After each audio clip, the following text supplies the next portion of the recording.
Welcome to DVD commentary. I'm Joe O, director of the show. One of them. I'm Barry Sculwood, cast member. I'm Victoria Vidova, a producer.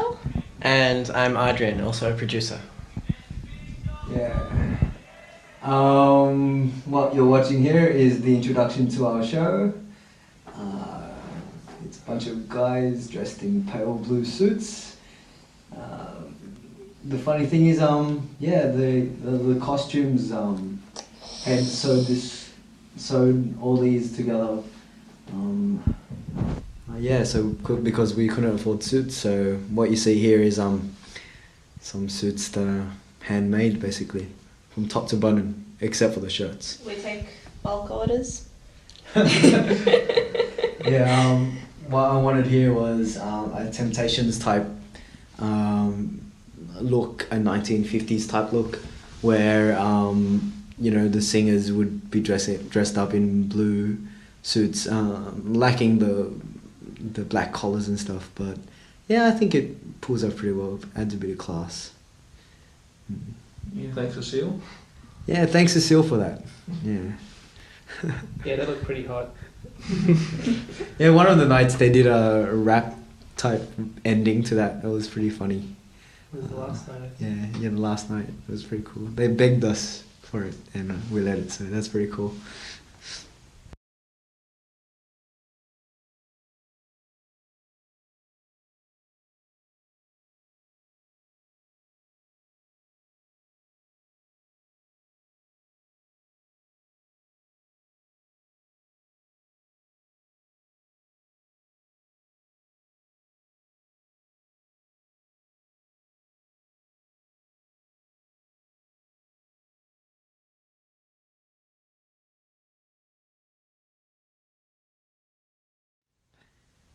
And this is our introduction video.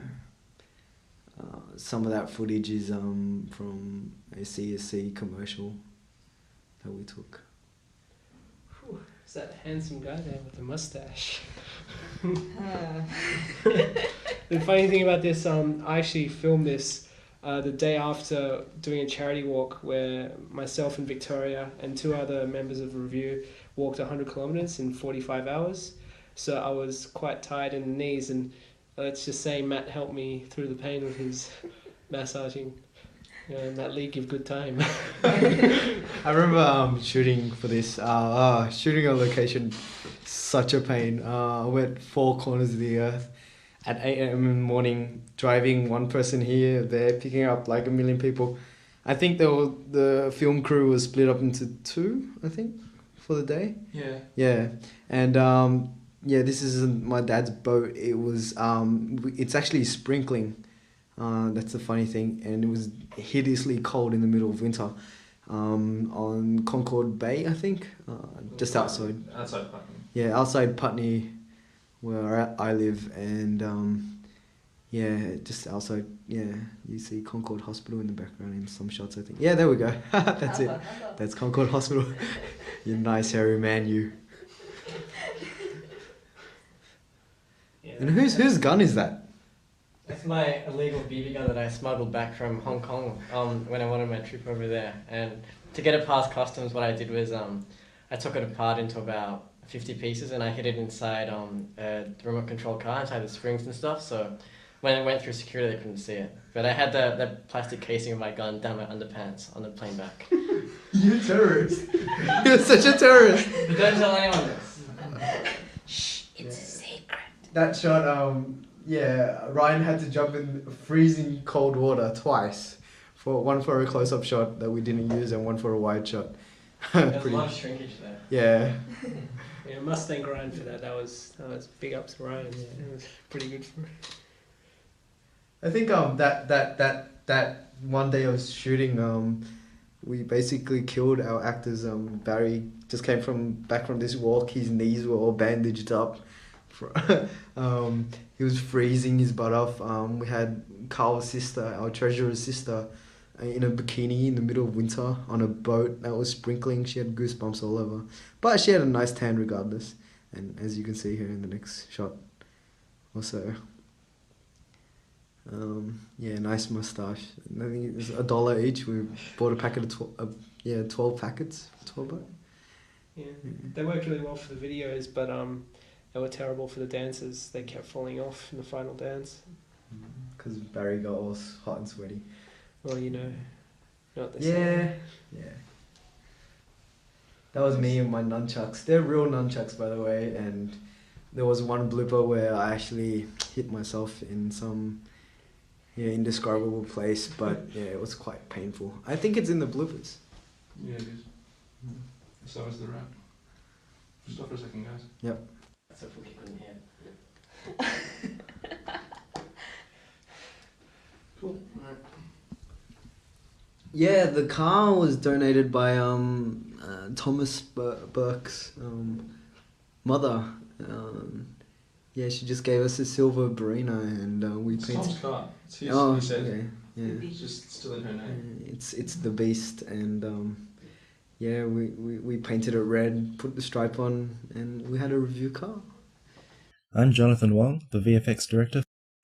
You can see a shipping yard in the back, and while we were shooting, employees inside the shipping yard started yelling out Starsky and Hutch. They'd obviously recognized from the car, from the actors, from the clothes they were wearing, and the fact that we had a camera and a microphone boom over their heads.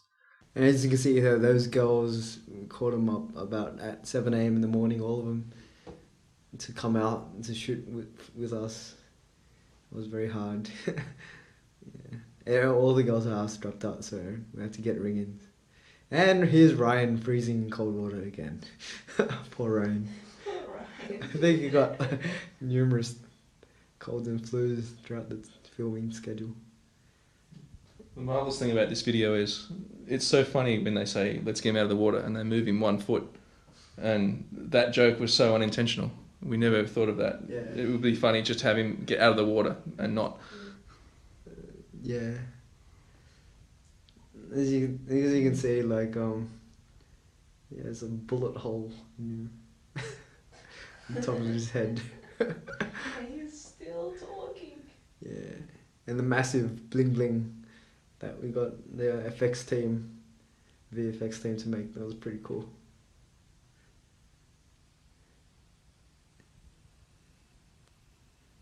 You don't have to say as you can see, like, because you'll be saying that all night otherwise. Yeah. Just say it. Oh, that's some computer generated smoke right there. Pretty cool, eh? Little blue rag was my glasses cleaner. I don't think he gave me it back. So Tokes, if you still have it, please give it back to me. It's probably somewhere in the back of Ido's car. With all the other review stuff. It's like a jungle in his car. I think in this video you can tell why Rob Lawfer got sexiest male in CSE Revue. Smoking. Yeah. I think it's the chest. It's all the chest hair. It's like coming out of his bright orange shirt. Doesn't so well. Look at him.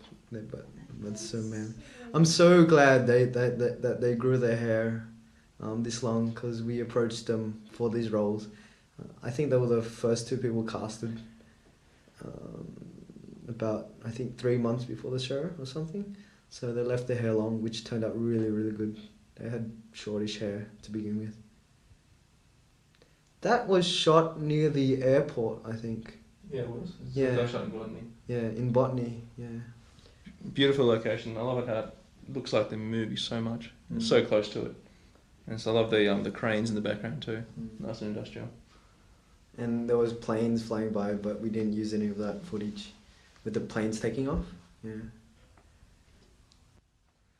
Ah, wedding. What a boring sketch. Just goes on and on, you just have to stand there the whole sketch.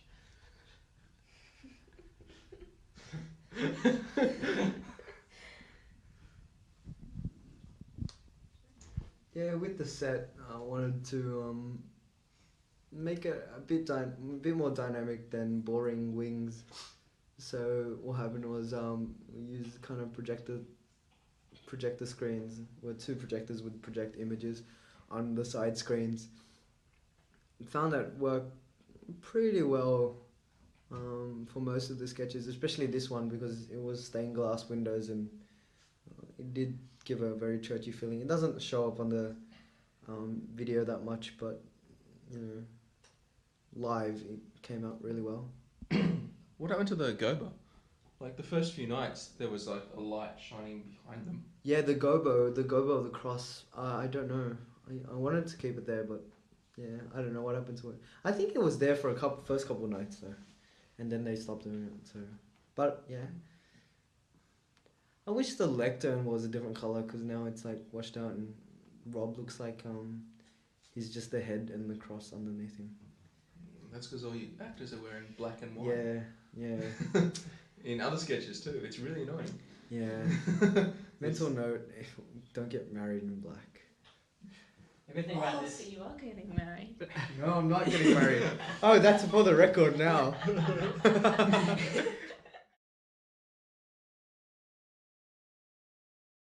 Good thing about this sketch was that one of the props that Rob brought on was a bottle of whiskey. So before every show, even though you're not actually meant to drink during show, we always took a swig.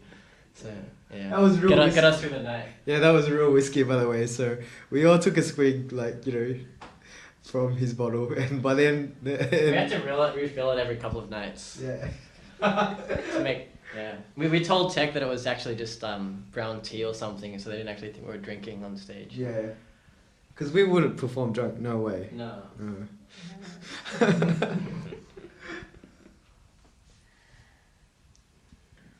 Yeah, they look like two hippies getting married, don't they? Yeah. Oh, looks like they've just eloped. Well, it is a shotgun wedding. I mean, Yeah. Looks Yeah. like a shotgun it's wedding. like, oops, I'm pregnant. Let's go get married. Oops, I'm 8 months pregnant. 9 months. It's like, what's that bulge? You've been putting on weight, honey. I haven't had my period in a couple months. I think I'm pregnant. Let's go have a wedding. But yeah, this sketch was supposed to show how pissed off you would be if you dedicate your life to the service of God and all those ideals and chastity and all that stuff. And these two people coming into your church and just insulting the hell out of you, and you just can't take it anymore. You're just drinking your sorrows away. You're getting pissed off at the same time. Who's it written by? It was first written by Paul, and then that was a pretty good idea, and we chopped it down. Originally, we had this sketch in the middle of the show, and we found that it was, the pace of the show was not the right moment for it. So, yeah. I think from the build up of from the anticlimax or something, and from the anticlimax of the actual video itself, where it's to be continued, people are kind of all silent and quiet and waiting for the next thing. So I think this sketch builds up pretty well, and it takes its time. I emphasize it takes its time. I think it's our longest running sketch. I'm pretty sure it is. and Yeah. a full 8-10 minutes or something. No. I never know. Well, it's not that spoken yet, but the sketch, yeah. Yeah, Oh, I think so it's, Bohemian's only 6. I think it's full 8. Really? It's like It always went down pretty well. I never thought it was. Yeah. yeah. It was a good That it was long. it was a good place to it was a good sketch to start, I reckon. Mm. I think good casting. Anna looks especially hot here. I think one of the funniest nights was when my baby sister was in the audience. She's about I think 2.5, and I think that was a joke. And about 10 seconds later, she laughed, and then the whole theatre laughed non-stop for about a minute. What did she laugh at? Just you being there. Yeah, I think so. She can't see you getting married.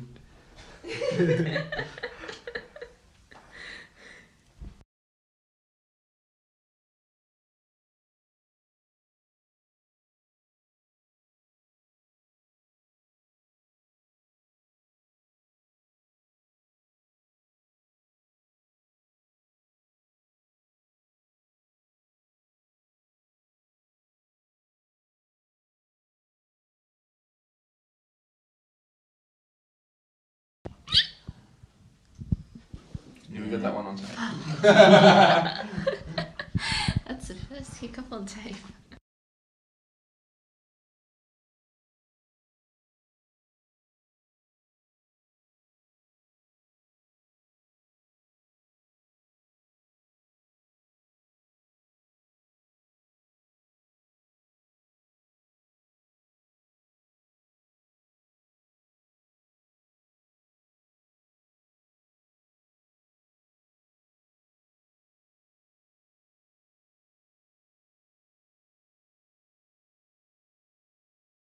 This is Starkin Hash News Network. Yeah, I didn't get that reference until like 1 week into show. Someone told me like, oh, so it's not just random. Well, I figured it out just then.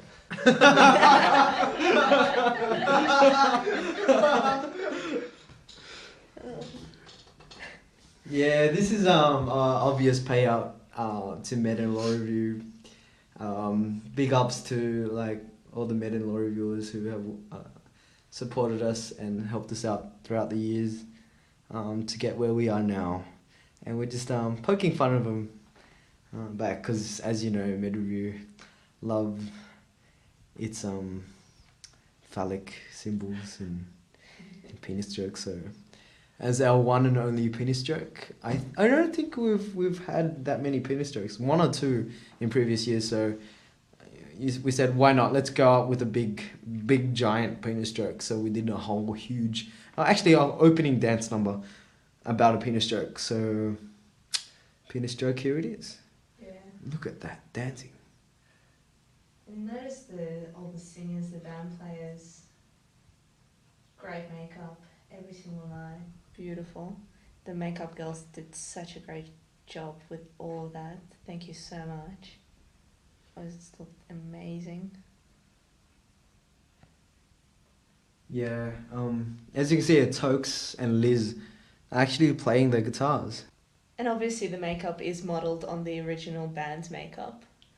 So Yeah, it was a huge rush. It was like a huge pit stop where the I think David and Tokes, they did the opening number and they had to run inside to the change rooms, and like there was all these girls prepped and ready so that they can just sit down, get their clothes changed while sitting there like, you know, the kings that they are. And yeah, get their makeup done. That's a full face makeup. Doesn't take long. Well, it takes very long actually. And Doesn't it? We've got a long sketch for that. oh, there's an intro. yeah. Yeah. That was Meat Train. The boys love the Meat Train. Yeah. They still love it. I remember my job with the whole pit stop change makeup and stuff was to change Tokes' pants. That was interesting. Yeah, David looks great. And it's such a contrast from the opening number where they're all in nice light blue suits, aka wedding singer sort of type. Here, just all spikes and yeah. Yeah, I'd like to thank Bridget for helping us out choreograph this dance number. When I first told her about the subject matter of the dance, she was kind of a bit shocked, being Bridget. Yeah, but like she did awesome work. I don't think she's choreographed before, and I really wanted to give her a chance because I know that she's really good, and she did a great job. Thank you. And I really enjoyed, like, you know, How well Yeah. the dancers, how skillful they were. Yeah. They learned the dance so well. yeah. They learned the dances so well. I mean, they could dance double time, triple time to different music, anything with a beat. Yeah. Banana phone. Give them a beat and they could dance. All our songs, we gave the lyrics and the final cut of the songs to the choreographers very early, I think a month before they actually started. So they choreographed an entire song to the lyrics. And if you watch closely, you can see all the words reflected in the actual dance moves itself, like pictures and 8 inches and whatever. I said 8 inch. Yeah, and I think that looking out for the choreographers was one thing we tried to do. Yeah, and this is the super long VO, so Ilbra can get changed.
Thief sketch.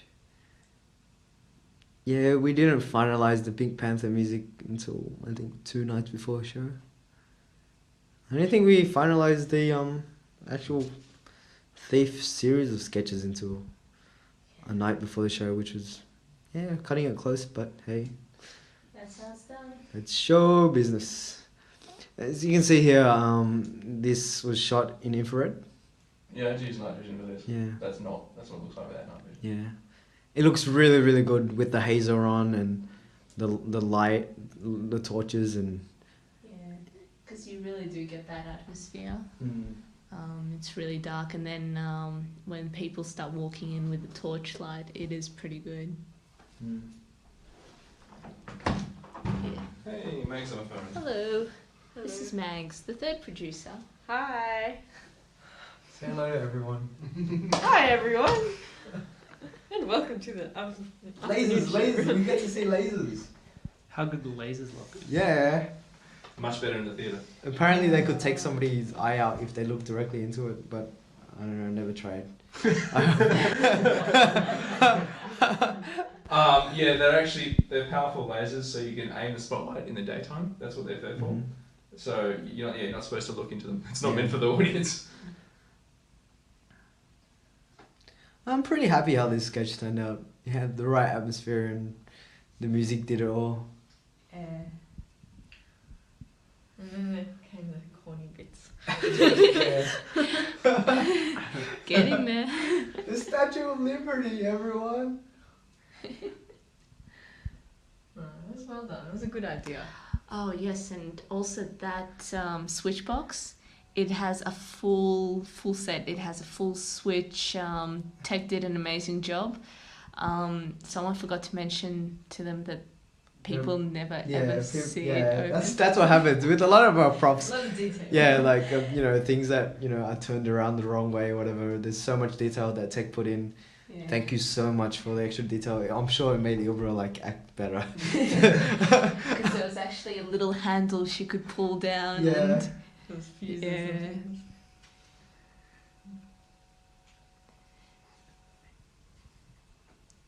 Oh, I think is this Lord of the Rings VO? No, you just had that. That was after Kiss. oh, Lord of the Rings was after Kiss, so Ilbra could get changed. Ah. that was a good one. It I changed like up that at I after the liked the second night. choice of the music in that thief stuff. Yeah. It was good. Yeah. I actually looked on the net and found I think 6 different types, 6 different versions of the song, and I think we used 2 of them. Yeah. Ask Bernard. Barry's moment. I actually wrote this sketch based on an idea that I got from a friend of mine in my course. His name's Brian Chow. He actually came up to, we were studying in first year, and we were having a hard time. He actually just went off and just said, "Fucking ass bandit," and I was very confused, seeing so I just met him, and he explained it. It wasn't this. This didn't actually happen to him, but I did get the idea from him. Sounds like a strange thing to say, but we do still say it. I actually do call him a cock monkey sometimes. Don't worry, he deserves it. But yeah. But Push actually, she came along really far in this role. When we started out, she had the role down, but she just got so much better, so much more than I expected, through the great direction of Craig and Joe. And she really came out well in this sketch. Yeah, throughout the whole review. Yeah, exactly. She really shined. Even though she only joined on as a dancer. That's right. That's yeah. true, yeah. I feel sorry for her feet. Because she hurt her feet so much in this sketch. Really? Oh, yeah. Yeah, poor thing. Oh. Over the 3 years, CSE Revue has this knack of signing up girls for only dancing and making them act and actually making them, perform. Yeah, perform as stars, because everybody's got it in them. Yeah. It's not like you ever make them. Yeah, That's a thing. I think people, once they see what it involves, I think people just naturally really begin to like it. I mean, I know that's what's personally happened to me. So, but yeah, no, she's absolutely great. And so are you. No. Okay, fine, if you insist. This sketch is pretty random. It's about randomness, random words. Probably a very more feminist sketch as Feminist? Yeah, it is actually very feminist because you get a lot of you get a lot of laughs from the guy the guy getting paid out a lot, and the girl being very sarcastic and very. Yeah, I guess, because he's cooking and she's reading the paper kind of thing. Yeah. Oh, yeah. I do come off somewhat as a homosexual in this sketch. I can assure people out there that I am not of that persuasion. Well, you've got somebody else here too. Yeah, Vika will back me up on that. Quiet though. Please say something.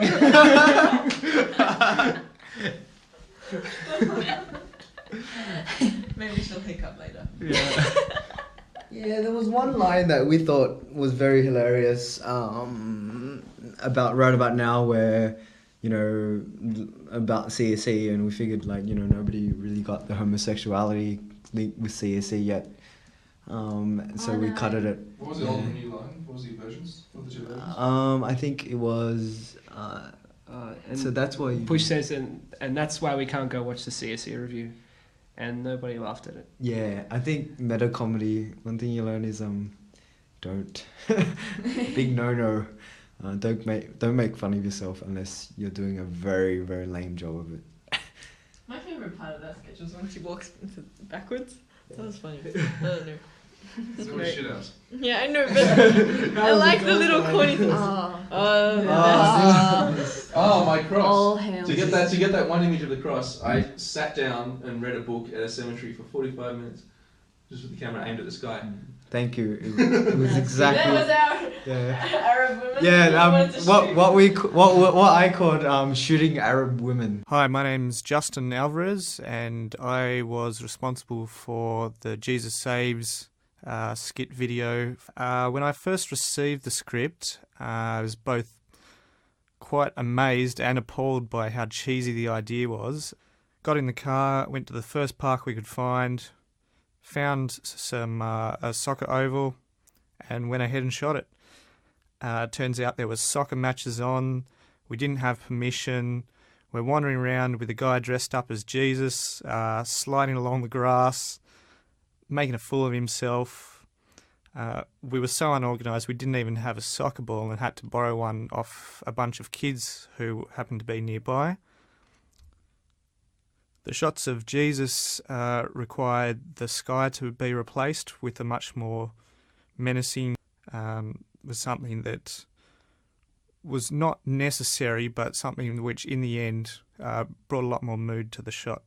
Creating, modelling, texturing and animating a 3D soccer ball, these were then combined with fire particles, motion blur, adding of smoke, all of these things to create the illusion of this incredible kick, to create the illusion of a large crowd on the sideline. I had to duplicate the crowd and offset the footage so that the movements appeared differently, and it didn't look like it was just the same group of people just duplicated numerous times.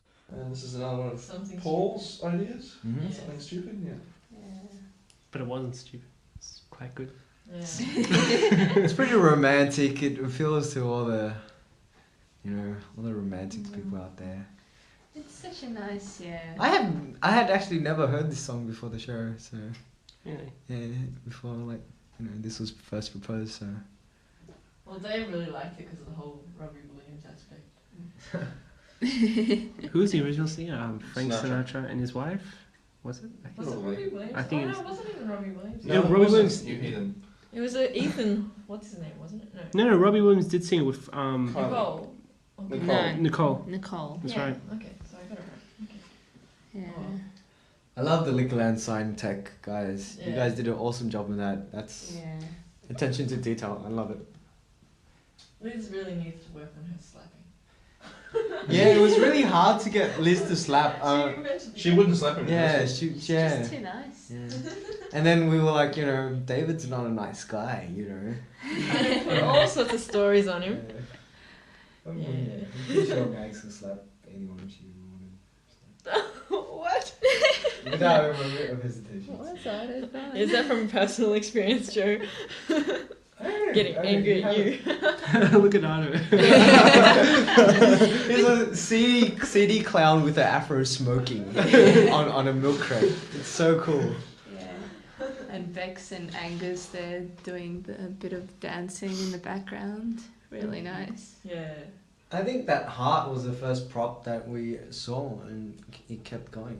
It was brought to a rehearsal, like, Oh, is yeah. Is it Liz's? Yeah. Oh, okay. And she brought it just to sleep with during the downtime of all our rehearsals, and we started using it as a prop, and there you go, it's on stage. Hey. The whole delaying thing was very well choreographed by Bex and Paul. Yeah, and thanks a lot to Ben, I think Waterhouse. He did the lights for this, the intelligent lights. But yeah, that's great. No. Everyone really did their part really well. Yeah. Oh, and you see the cyc, the white material we had at the back, and we shone lights up on it. We can change that to any color we want, basically, to set any mood. That was a great idea by Scott McDade, our tech director, and we experimented with a whole bunch of silhouettes and all this stuff to get that effect. So set wise, yeah, it looked pretty good. Yeah, on a road trip, That Oh, suit. Oh man. Rob. That is so good. That Sexiest is man. gold. That's all I have to say. Remember that night in Churchies when Rob Ronnie. wore that, and then they wore that to the pub, Oh, and yeah. they had the older women coming up Yeah. and talk to him. Yeah. All these I was so really, impressed. really old women. They had that suit and the aviator glasses, and Yeah. the old women at Churchies. We're getting it. Two guys in No. bright orange suits. Get up the ladies. So anyone out there to pick up some ladies, get yourself one of these. Looks like a charm. Ow. Oh, that's so swatted by it. Oh, that shit looked like it hurt. It's dangerous during a review. Yeah, no pain, no gain. I mean, I think every review we've done so far, somebody's gotten hurt somewhere along the line with tackles, flying tackles. I mean, no pain, no gain. Yeah, That's the way it Every is. time Ada was on stage, he pretty much had to fall down and hurt himself. But he did that anyways. What are you saying about it? It's the sacrifice. Yeah, that's Okay, this was referred to as the baby line. Okay, this Because was somebody the said that this was just too wrong, and this was being from here henceforth known as crossing the baby line. Yeah. And then Yeah. who decided to put it in the show?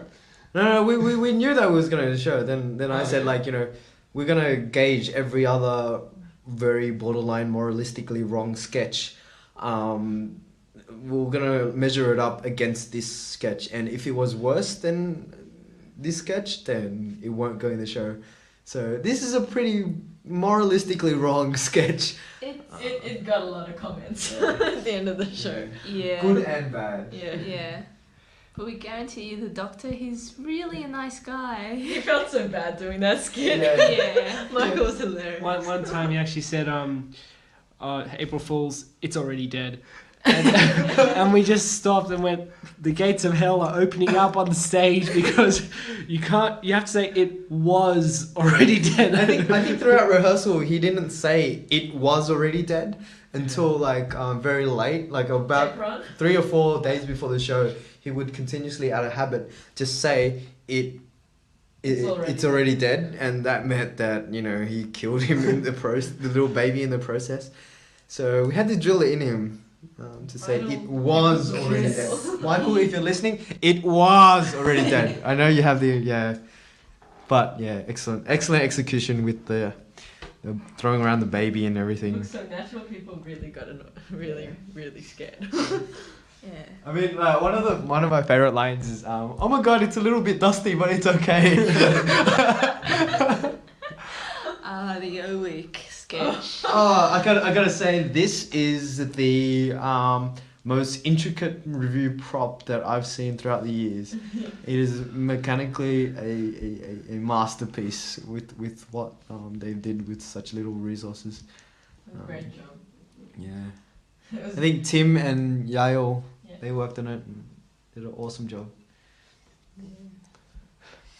Footage Meister. What accent does Mick have here? It's supposed to be Cockney. It starts off with a very Cockney accent, and goes back into his Mikolash. During rehearsals, we went through a myriad of different accents to try and work out which one suited him the best. We went through the Cockney, we went through the Australian, we went through the Jewish, we went through the Irish, we went through which one? Like Westy Ocker. Tokes describes his aspect. Tokes was mostly responsible for writing this. He describes his accent as dodgy. Yeah. He does dodgy pretty well. Yeah. He looks like a dodgy guy. He's dodgy at heart.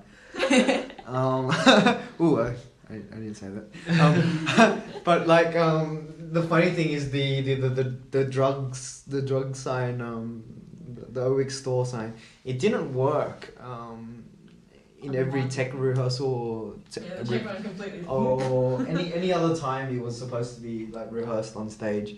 It actually just fell on its ass. Like all the letters had just dropped on, you know, Tokes and Mick's head. The complicated strings that were you had to adjust. Mick did a great job using that. Yeah.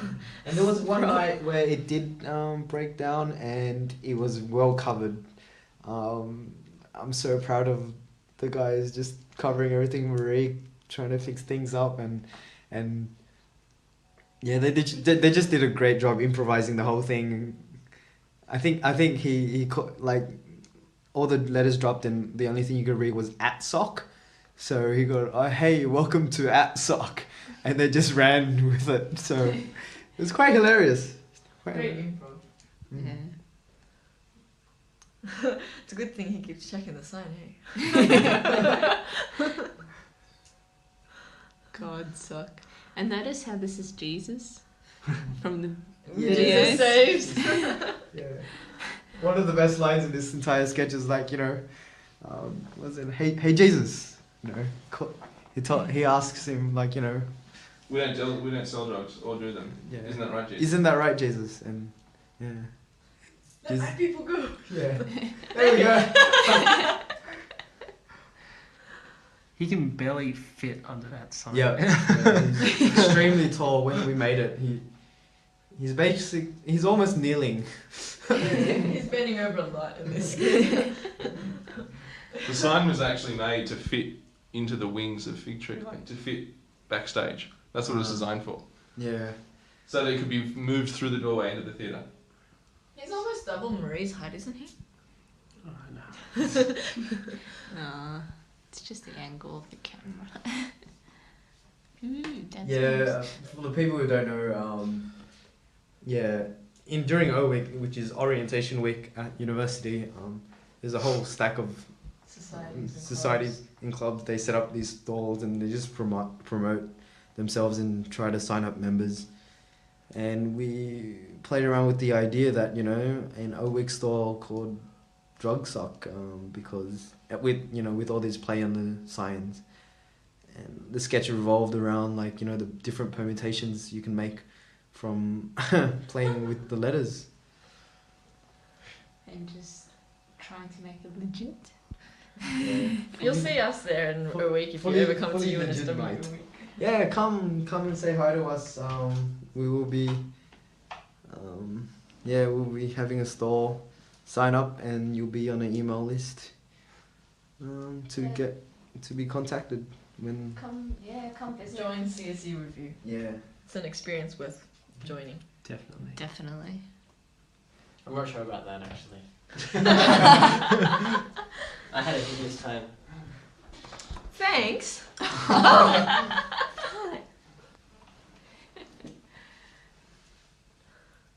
Yeah, Mick. One funny thing is, Mick ate the same piece of pizza for. Was it one pizza over 1 week? One pizza over the week. So by Saturday night of the first week, he was eating the same pizza. Oh. And it was quite sickening because. They had a freezer. No, we got him a new one. Okay. We But got that him. was the second week. Was it the second week? Yeah. The first week we kind of realised, that prop's probably not the healthiest prop. Yeah, we don't really like cast members dropping kind of. But dead on Tech us, tried to recover it by putting heaps and heaps of chili sauce on it. I think one of the nights, Tech put chili sauce on it, and when he ate it, he didn't know, and he just had to keep acting. Yeah, Angus was great. not happy either because he got a bit of that on his face after kissing. Random contact with Mick. Yeah, but I think Angus always does such a great job of. Because Mick is pretty much twice his height, and he manages to sort of drag him away and overpower him. Yeah. Always thought that was In the absolutely rehearsals, Angus would always mount Mick's back, and Mick would just piggyback Angus away. It was quite hilarious. It's a very funny sketch, though. Very funny. Mm-hmm. Yeah, all uni students can relate. Yeah. Because of all the societies that hassle. Yeah, but OEC is great. It's a great experience. I thought you were saying all students can relate because we all take drugs. Oh, okay. That's a horrible stereotype, Joe. Mom, I don't take drugs. This sketch was also a last-minute sketch almost. We have our script writers workshops and people would hand in scripts, and this one just slipped through the cracks, and then I was just really, really dry for sketches, and I was just looking through really old rejected sketches, and I found this gold one, and people liked it. I didn't know that was actually in the show. Yeah. But it was quite good because, you see, you get it because, he's got problems, so yeah. That guy does have issues. Yeah. What kind of crazy bastard would massage me? Guy? What kind of guy?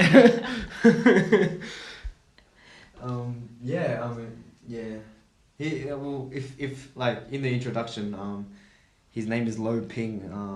A lot of people don't get this, but all of them have very computing type names, and Lo Ping is also a very Chinese sounding name, but it also means low ping, a low latency time. Another unintentional joke. Oh no, it was fully intentional. No, it wasn't. Yes, it was. I made it up. So there. They knew I don't know where it got around, but I made it up. It was fully intentional, and they wanted a name, and I said looping. So yeah. You've got to love your ethnics. Yeah, I'd like Yeah, to there see. are lots of Asians. Yeah, I'd like to see Law Review do a sketch like this.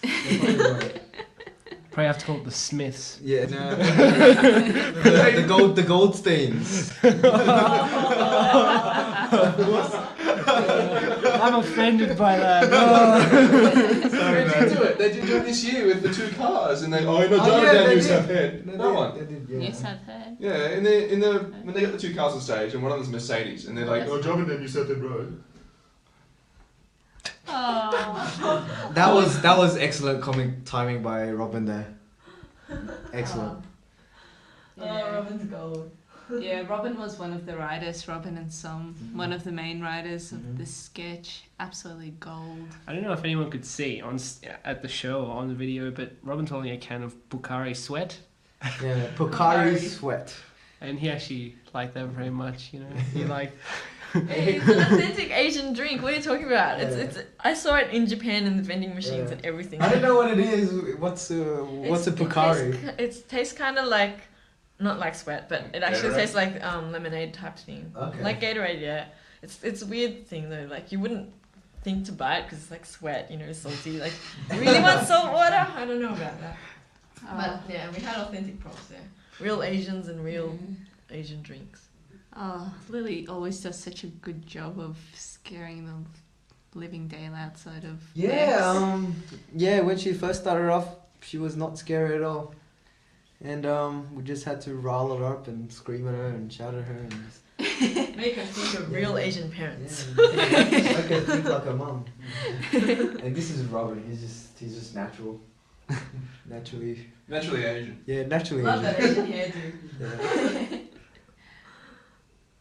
I mean, like, yeah, this sketch, idea was thought up of it last year, actually 2003, and we just didn't get it underway, but it's pretty cool. I mean, we had this idea for a very long time, and we did the whole Bollywood Indian thing in 2003, so I think we had this whole Asian thing in 2004. It's pretty cool. I love the costumes, you know, they're just like, you know, Marge's outfit, Yeah. Mahjong. Mahjong. Mahjong. If people don't get it, Hong is actually Homer, Lee San is Lisa, Mahjong is Marge, of course. And Bart's Bart. Yeah, we couldn't find an Asian sounding version of Bart. Yeah. I like the couch. The couch was a really nice colour. You know, it's from the Comstock office. Yeah. That's right. I thought that looked familiar. And Lily's got painted ping pong balls around her neck. I don't know how she got them on and off here. Oh, they were tie-ups, Oh, okay. I think. Yeah, basically this sketch is like every Asian kids. Stereotype. Yeah, it's a predicament of Asians, Yeah, for sure. it's the way we grew up. I mean, if I brought a girl home, it'd be almost exactly the same. I'd have 20 questions and I'd go through the same thing, and they'll probably I've actually Your mom would chase her Yeah, away with some chopsticks. my grandmother would find me a girl. She'll be probably 14 years old. Every Asian's always got to try and aim to be in medicine and, you know, get 100% in every single test. Otherwise, you know, they're just not worth the effort. Yeah. Worth the effort. But I'm glad, like, this ethnic humor can be appreciated by everyone. I think that's partly due to the way these guys pulled it off. Yeah. Yeah. I think everyone inside secretly wants to laugh at these stereotypes, but they're not allowed to in Yeah. fear of their offense on. Yeah. But in this setting, they're allowed to relax and they Yeah. can laugh, and that's why everyone enjoyed it so much. Yeah. Even these guys themselves. Oh, it's so fun trying to get their accents as Asian as possible. Just look at him. I think Robin was the only person in the entire sketch that did have an Asian accent. Down. Will and Lily are pretty Aussie. Yeah, and And so was Ellie. the other three they had to ruin their grammar and. Yeah. Like chopstick. No, but this sketch was so good. Every single line is gold. I think it's probably one of the most popular skits Yeah. of the show. Definitely. Calling immigration with the laugh. Yeah. The- Yeah, that laugh was from The Count in Sesame Street. So as you can recognize the Count with the It's pretty random because it is a random sketch. That came through random rehearsals, board time. Yeah. We'll just play on laughs.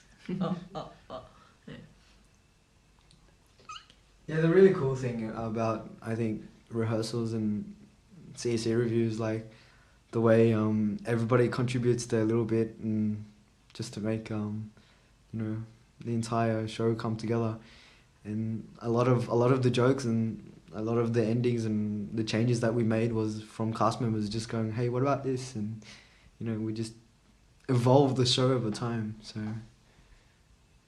it's really good how we have a lot of time in rehearsal to do that.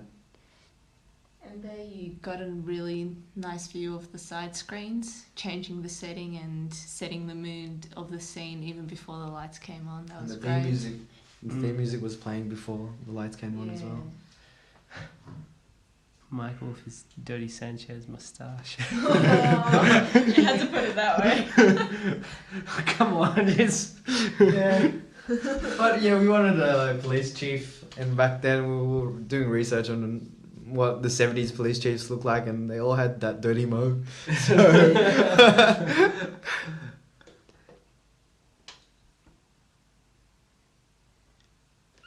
I think, yeah, if people don't get the name, he's most of the names of all the characters. Characters. Yeah. Well, characters Our characters are the keyboards, so yeah. Caps lock. Captain Lock.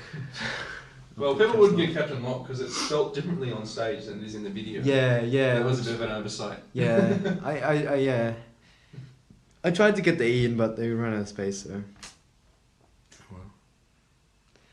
Yeah, Michael's got an American accent because he's been in America for quite some time, and just trying to get him to say some of the words. I forgot. What brochure. Brochure. He would say brochure as a brochure, and that took him a while. It's quite funny. It's always the little things.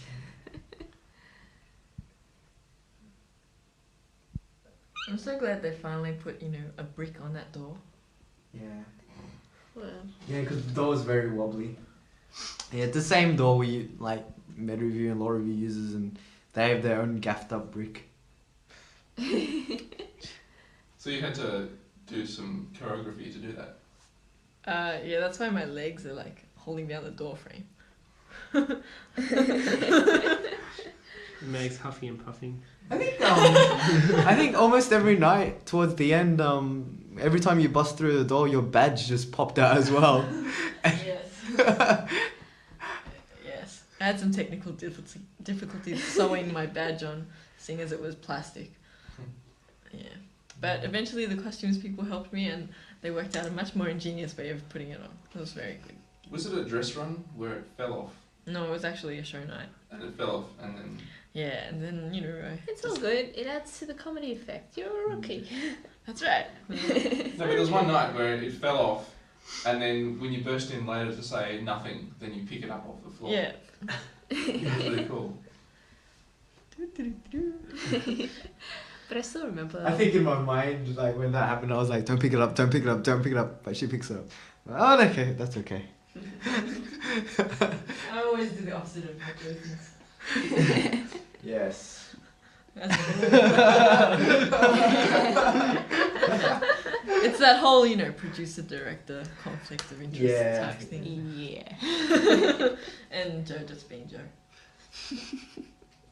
Ooh, getting personal.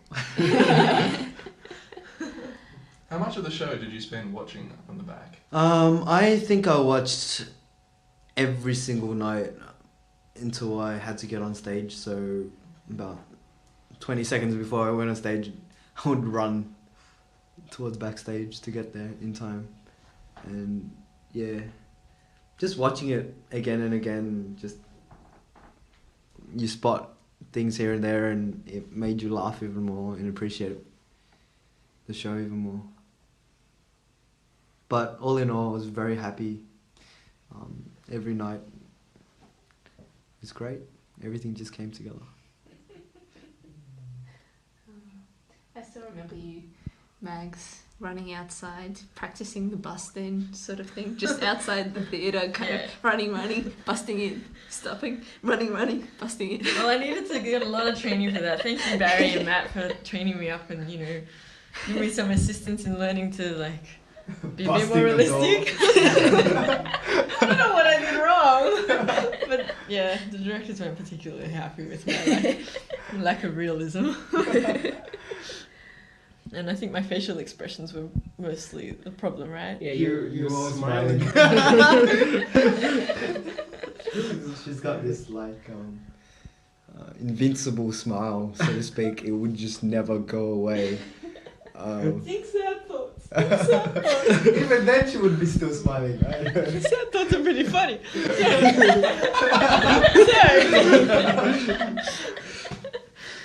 Obviously, I've never had such traumatic moments in my life. I think until review. Yeah. I think a really good thing was once we came up with a theme, we had this whole running videos and sketches and interchanges in between live sketches and videos. It's one of the things one of the visions we first came up with and it was put up pretty well with the Stuck in Hash storyline. I don't think any other review that I can remember has a running theme through it. So I'm pretty happy how this turned out. I think most people were impressed by that. We got a lot of comments after the show, including from someone who's been watching reviews at uni for the last 10 years or something. Really impressed by the way we changed slightly the format, That's our CSE Revue pushing the boundaries. Yeah, that's what we tried. This sketch. this is the actual sketch. This pun was made up by Rob Lawther. Yes, Rob Lawther, and the Thief sketch series would not work without this sketch. But it was a very, very risky sketch. And if we were going to put this one sketch in, all the other Thief sketches would have made it. If not, they would have been cut.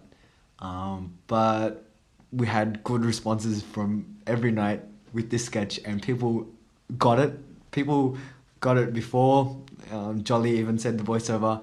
That was great. People understood it, and it was... my sister's favourite. That was her favourite thing out of the whole show. Yeah. Everyone else was saying, Hero and the Unions.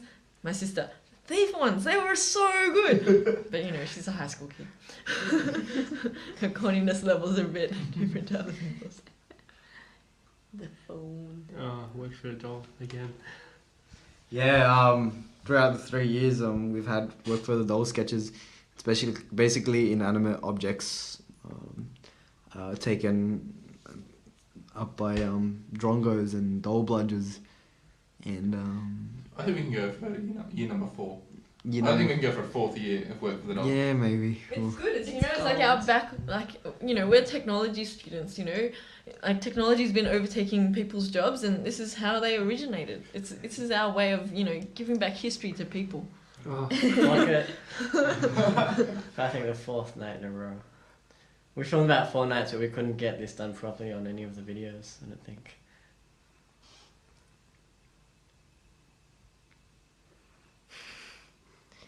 Is Ida trying to look presentable? It's a I think that's a bit harsh. I was just about to say, as a contrast from the clown outfit. I wasn't going to imply anything else by it. He's making up for last year. Last year. Well, that was only a gay person. Still look hot though. I have to agree. I gotta say the star of this sketch is Tom Burke. You don't see him much, but you hear him a lot. He does a great, very gruff Australian voice. There he is with the wig. Couldn't help but get on stage. And he's got this really, really hideous beard that he grew for the show. Caveman. Can tell he's not a natural blonde. So He's like a tank. So how many head injuries did you get from being in this skit, Andrew? About 5 nights. A couple of nights I was walking around with an ice pack attached to my head afterwards. that really hurt, actually. It had a great effect with that whole, sinusoidal wave. Wow, But- that looks really good.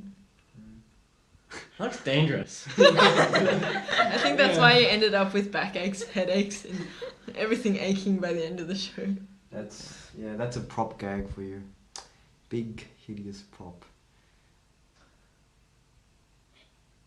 Yeah, behind there, Tom has what I call a Foley box.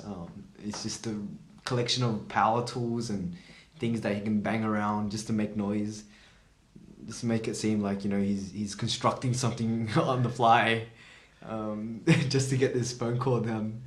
So if you listen, Number one service. yeah, number one sentence. because that's how you do it in real life. You don't know. Now another one for the romantics out there.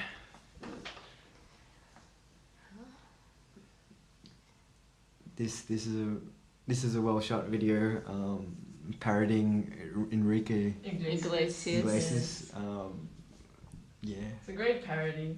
If you actually compare the original video clip to this video clip, it's hilarious. It's fantastic. Yeah, it works on 2 levels. It's a parody of the video itself, as well as having our CSE jokes put into it. Yeah, like that shot. I remember that shot that he was standing by a petrol station little thing. Other low-tech equipment that we used for the hero video was a lab chair. We used that as a dolly and a tripod. We also used a $2 tripod. We mainly used the lab chair as a dolly and also for really smooth panning shots. And we actually shot the rain scene in front of his house in the middle of the road. We got a few people come down and say, "What's wrong?" because they see Paul all bloodied because Jasmine had put blood makeup all over him. They see Paul all bloodied on the floor in the road with 2 cars parked on the side of the road facing towards the inside of the road, shining their headlights on him. Yeah, but it's a semicolon.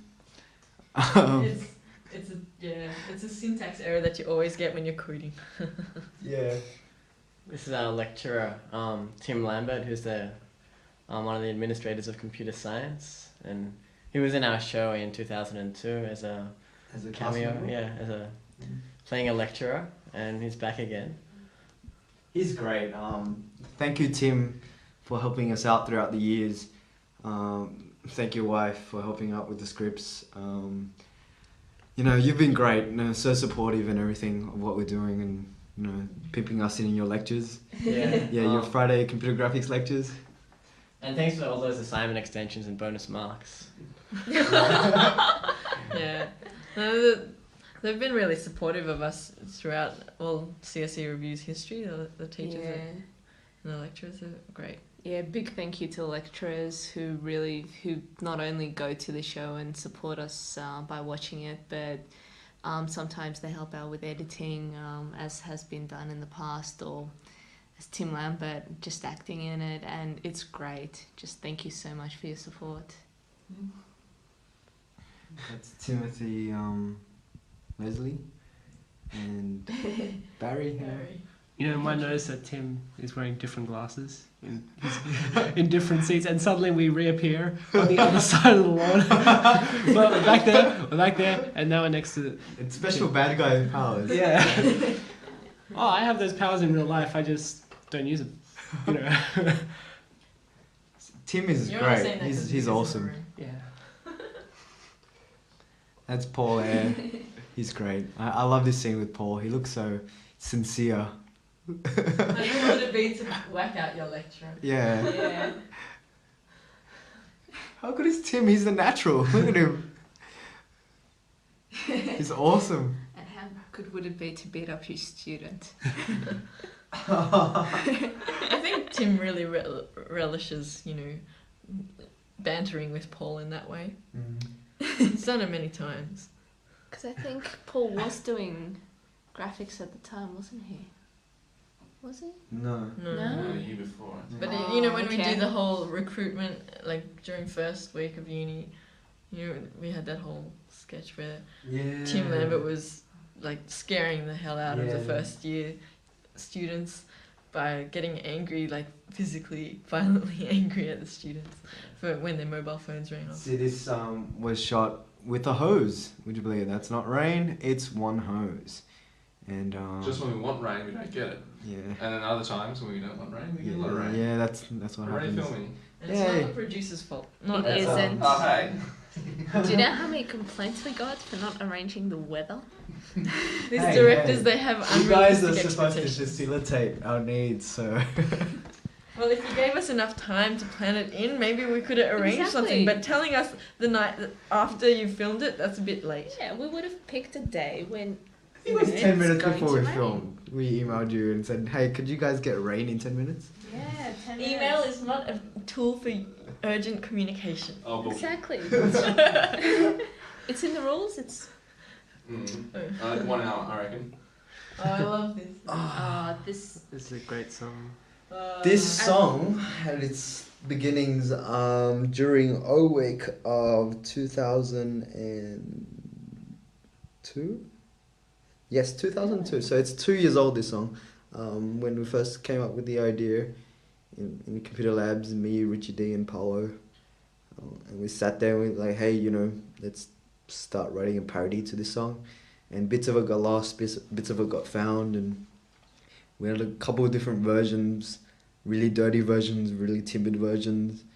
But yeah, in the end, we finally hacked it out, and it came into this interpretive dance / something. Oh, it's so fantastic. The choreography is just so fitting for Thanks to Renee. Renee, you've been a great help throughout the years. In 2002, helping us out with choreographing and finishing a dance that that was unfinished. Critiquing us, giving us all the help that we needed. And this is the last thing she's done for us, and it's spectacular. People from this audience probably wouldn't have noticed the expressions on the dancers' faces, but the dancers got so much minute detail in it to really make it fit the song so well.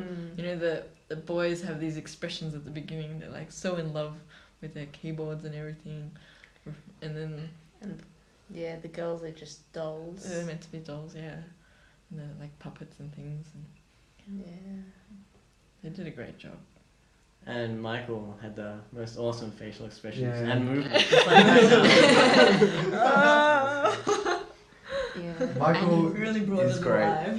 And his voice, I mean, I've been convinced that he didn't even need that microphone because his voice is absolutely amazing. He's a wonderful showman. Yeah. He makes love to the audience completely. Even if they don't want them to. You see the girls ripping off their Velcro dresses. I'm glad they got that videoed. Yeah. Nicely done. Well, the first week didn't have. We had that. This one had incomplete costumes in the first week. Yeah, these ones, the girls were wearing black tights for a while. Because it basically came down to they were quite comfortable with and without. So. But, That was fun, getting your ass kicked by the girls and learning how to face fall.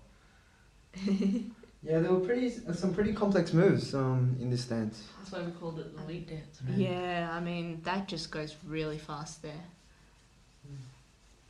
Yeah.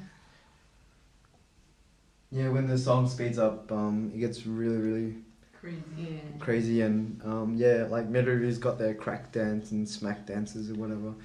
So we decided to call this the lead dance.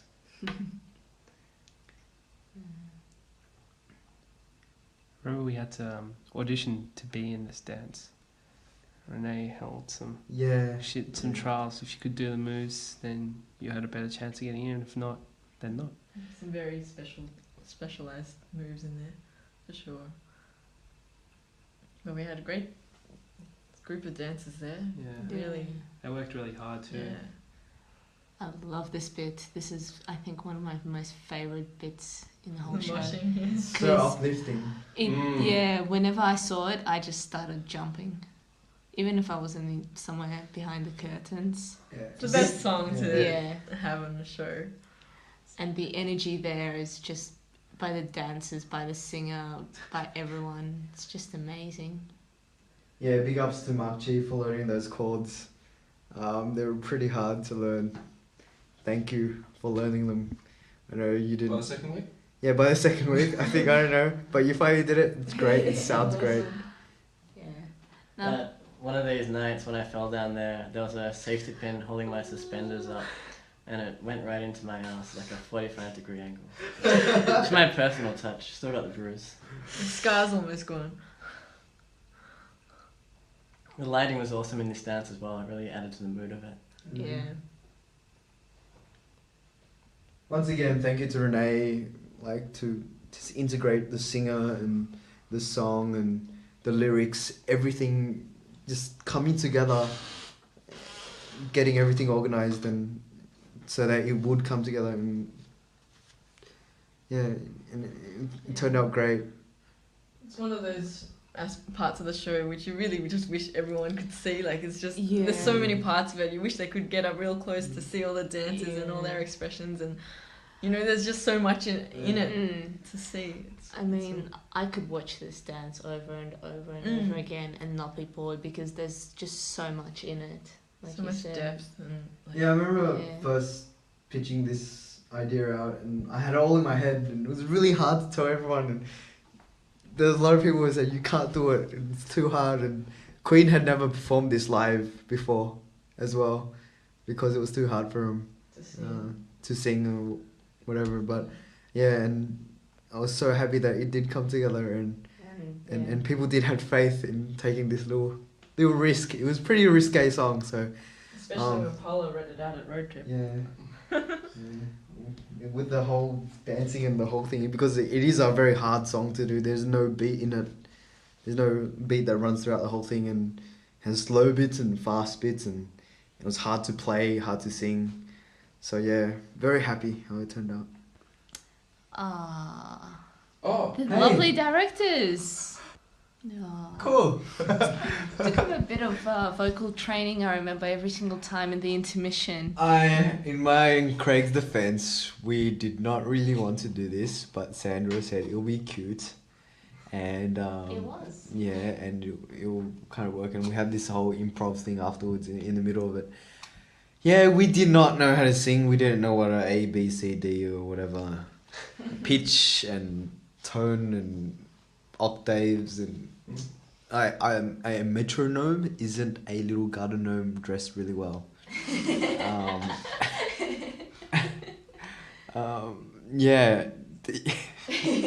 recycled the suits from the first.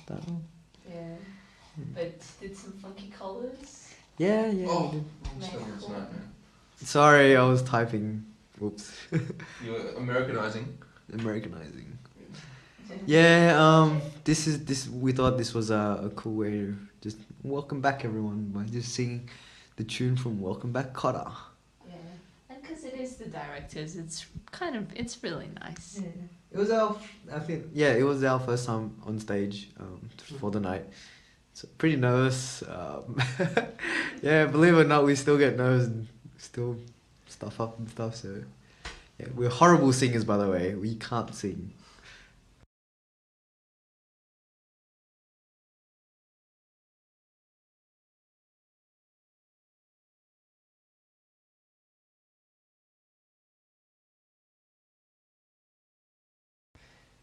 I love this video. That's Nat. She was cast, and that's Georges also cast in 2000. Yeah. This is a montage of just random, as you can see, completely random pieces of film that And yes, that was a real TV. In this scene with Matt, I'm actually wearing no mustache because we hadn't found the ones that I wore on stage yet. So we were considering using my character without a mustache. You can see it here properly. Yeah. Nothing. Yeah, that's pretty cool. It was originally This car is actually completely CG. A lot of people came up to us at the end of the show and said, "Hey, how did you do that on the freeway?" And we're like, "Yeah, that's not a real car." So we have about 30 seconds of footage of cars coming towards us and 30 seconds of footage of cars going away. And we gave the footage to Christian So, who's an animator at Animal Logic, and he kindly helped out with the videos. He's very nice. Thanks, Christian. And he modeled and textured a 3D car that replicated the one that Starkey and Hash used. And he composited that into the scene, and he made it skid. He made it go sideways. He added tire smoke, tire trails, everything. And he did that all within the space of a few days. 3 crew members standing behind the car. We actually pushed the car until it hit Paul, who was standing just in front of the mattress. And then as soon as he felt the car, we actually pushed it too fast, I think. The first run, we actually hurt him a little bit. And I had to climb over a fence to get to that sniper point, so to speak. A couple of people working on the public holiday, I think, we were filming. What are you talking about? It was a Tuesday morning. Okay. After Backslash gets shot, he magically appears in a car, 500 meters away, speeding towards them. This was really well shot. For what it was. I mean, all we did was go around in circles around Meadowbank, and every time we lapped around, the camera positions would change and get different angles and stuff. So Very nice angle right there.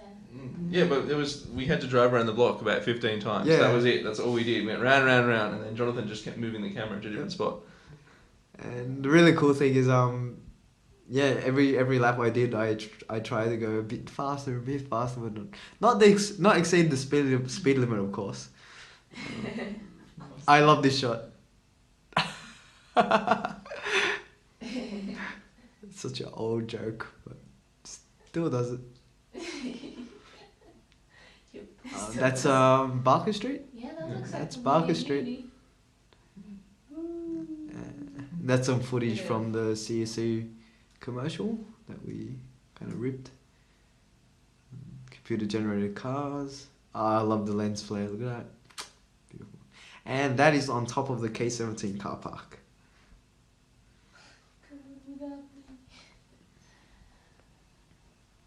That is inside the K17 car park now. This fight scene, I think it lasts for about 16 seconds or less. But yeah, it took, I think, a whole day's worth of filming. Oh, 2 hours. We were down in there for 3 hours, I think. 3 or 4 hours? We ran out of batteries a couple of times. Okay, yeah. That was the big filming day. Yeah. Which started with the women in the morning, and then... I think you were meant to be an orgs meeting right about then. Yeah. Sorry about that. I'm pretty happy how this turned out, all the shots. Yeah, it looks very good. Planning out all the shots and getting a storyboard took me about 2 days, and drawing it all. It's pretty good. Yeah, no, And the the- action yeah. was really... The final shot, this is the money shot, so to speak. That's really cool. Yeah. Every night the audience would get shocked by that. Yeah. I was really proud. Mm. I thought it was cool. But yeah. Just the quality of the videos in general. It's just amazing. Thank you to all the video and video effects guys. And Thanks a lot. You guys rock. I mean, Christian, Jonathan, yeah, Jeremy, everyone who worked on it. Yeah, because a lot of people, I mean, they've come up to me and they really have not believed me when I say, yeah, the students did that and they're not professionals. They just do this for fun. Mm-hmm. So, the hippie sketch. Yeah, we considered starting the show off with this sketch because it was in theme. It was very 70s, the hippie And the video finishes with the car driving from left to right. Yeah. Right to left. So yeah, it looks it was a bit slow, so we used it for the second half.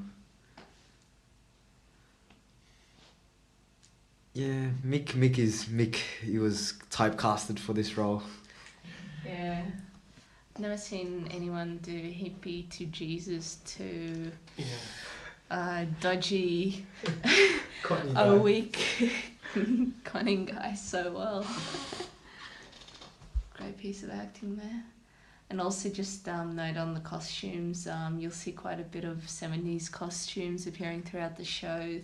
The cast and the costume people, they've all gone and either pulled together just things from their wardrobes, their parents' wardrobes, or gone op shopping, spent a whole day on it, just trying to source the look for the show. That was really great. Yeah, as you can see, like my overalls comes back for a third year. Yeah, I think my wig and a couple of other pieces of costumes have like, you know, just reappeared throughout the years.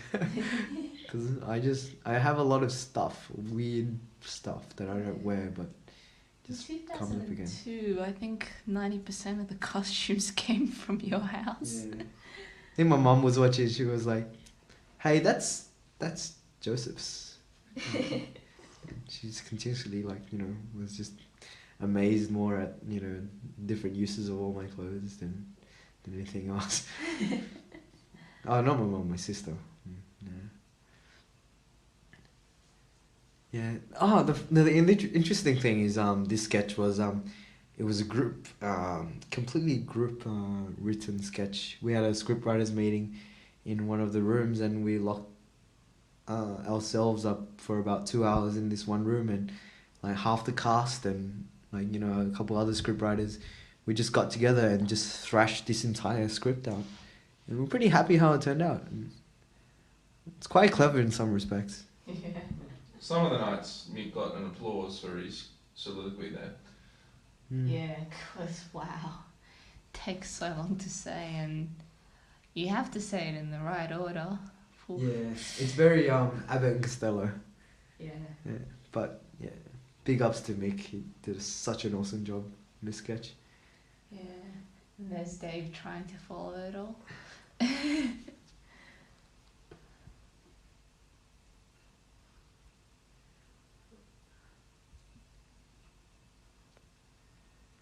Yeah, very thematic sketch.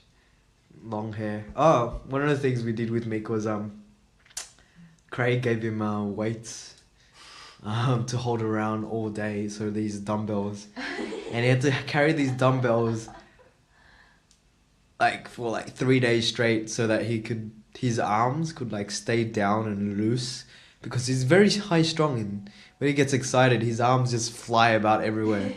And being the stoned out hippie that you have to be, you need to be all relaxed. And as you can see here, it was pretty good. Worked pretty well. I think the audience loved Mick's late reaction to everything. Yeah. Reacts 5 seconds later. Yeah, I don't know what drug was on. All. Long video preparing for walking on landmines, because both Mick and David had to change to be in the dance, and they were run backstage, and they would just frantically rip off clothes because they had their costumes for the next dance underneath. Yeah, it was always a struggle to get them back on time. Sometimes they didn't make it, and they'd just make it before the lights went up. Wow. Yeah. So yeah, it's a lot of close calls. This song was originally written by Som. During the procrastination period of exams after Revue 2003. Yeah. That's right. A lot of stuff gets written then. People are like, well, I could study, or I could write for Revue. Well, luckily they choose the second option. But yeah, just also a note on the costumes there. They were great work. think all the yellow shirts and then the red shirt that they were yelling. The whole costumes team just got together and got those done. That was really good. How'd you get all the hats so cheap? No, the hats were borrowed by Cecile, our costume coordinator, from her Sunday. Yeah. Rice paddy hats, and I think fisherman pants or boat pants or whatever. I don't know, rice paddy pants. Yeah, the pants we made. Yeah. The pants were made, but the hats were very authentic.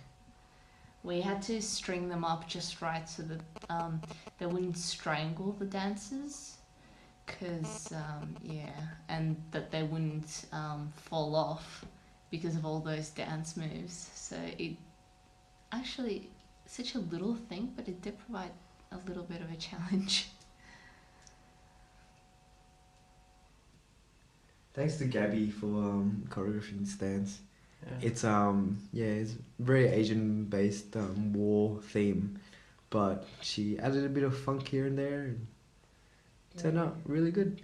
A couple of the first nights in the first week, the band didn't get some of the cues right, and there'd be a period coming up where the dancers would be on stage and we knew our moves, but the song was just out of time, and the singers and the band were going in different directions and just nowhere knew where to go, and we'd just stand there and shimmy because that's all we knew how to do. The saving shimmy. Yeah. So we got that fixed in the second week though, so it turned out alright. But if you watch the first 4 nights, they were all different dances. That high-pitched squeak was brought to you by Victoria Ritterbuck. One of the classic trademarks she has is her uncontrollable hiccup. It sounds very cute and it's very entertaining to us all, especially in a serious meeting. It breaks a lot of ice. Yeah.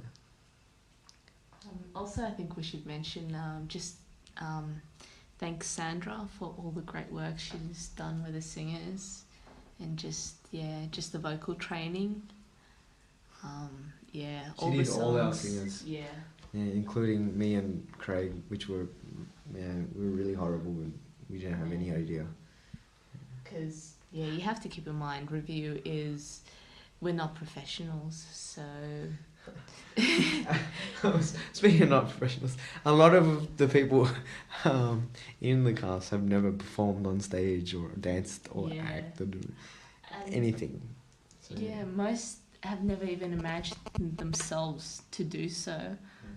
Most sort of got in by kind of going along with a friend or just sort of stumbling across our stall in a week and just being interested by what we do, because Revue, not only the outcome, the show that we're seeing now, but the actual process that goes into it is just awesome. It's like everyone works on a volunteer basis. The executive works for 9-12 months of the year to get something like this together. And there's people on various different teams and they're putting their little bits and... I mean, all around Revue, just if the sales team, the beautifully designed tickets and posters, all that was quite a lot of hard work done before we opened doors, or it was just a lot of preparation that does go into it, and just a big thanks to everyone that worked behind the scenes. And to think we started off with, I think, 3-4 people with an idea, and then it grew to a cast of about, I think, 12, and then 16. 16. Oh, a lot of people were sort of being dragged along by the directors in the first year, kind of going, come on, you might like it, just dance. And, well, of course, once you're in there, you are hooked. So it did work quite well. Nobody had any faith in us. And we sold out and have been, thankfully, selling out ever since, including the DVDs. Mm-hmm. So, thank you for your support. I like the very professional looking news graphics by Jeffrey there. Oh, yes. Oops.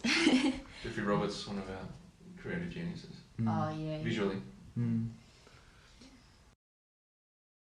More thief. Thief. Took me a while to get this one, I must admit.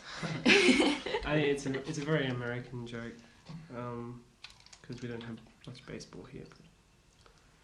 It took most people a while to get it. Yeah. Every night in the audience, after this sketch finishes, you hear people explaining to each other. Yeah. And then you get the second row of laughter. I always love sketches where you get the first ones for the ones that really get it, and then you hear a bit of whisper, and then the second one is even louder. Yeah. Except for Giles, I think we got this joke when the lights went up. Yeah, but there's a few smart individuals every night that do laugh. A bit prematurely. Yeah, they're very cunning and witty. Yeah. Oh, but you're in the right mood for it, so.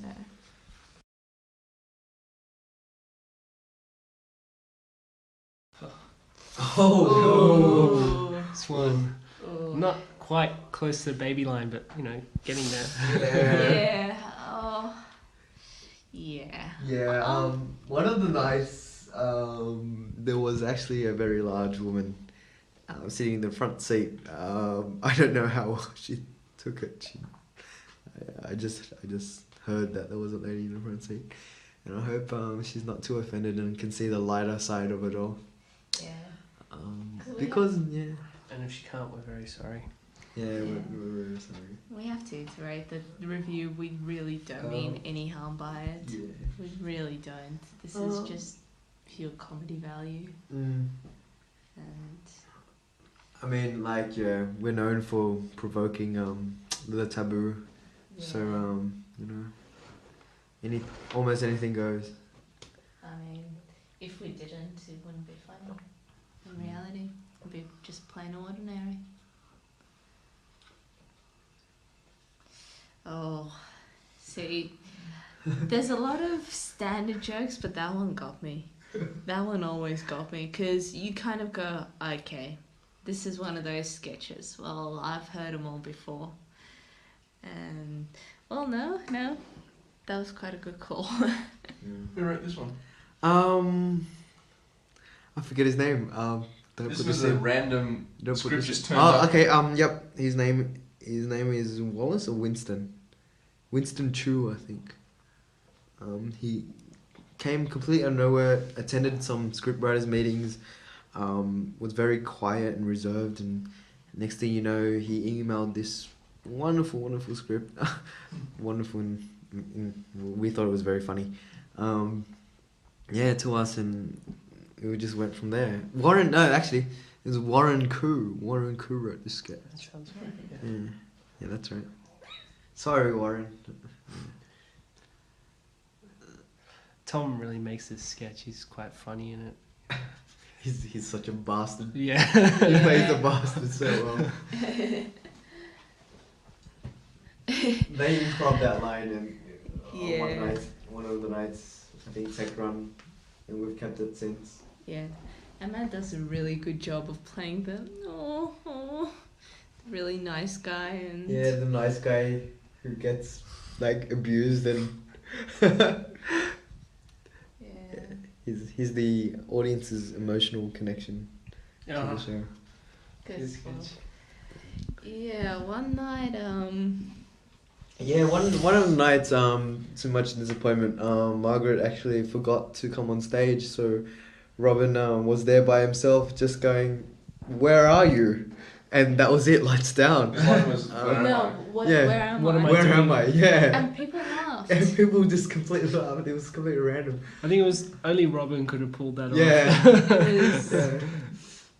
Yeah. Well, yeah, that sketch kind of followed on toward, because there was a breakup in the last sketch, and then we figured might as well have another breakup after that, so I think that kind of thematically it flowed on.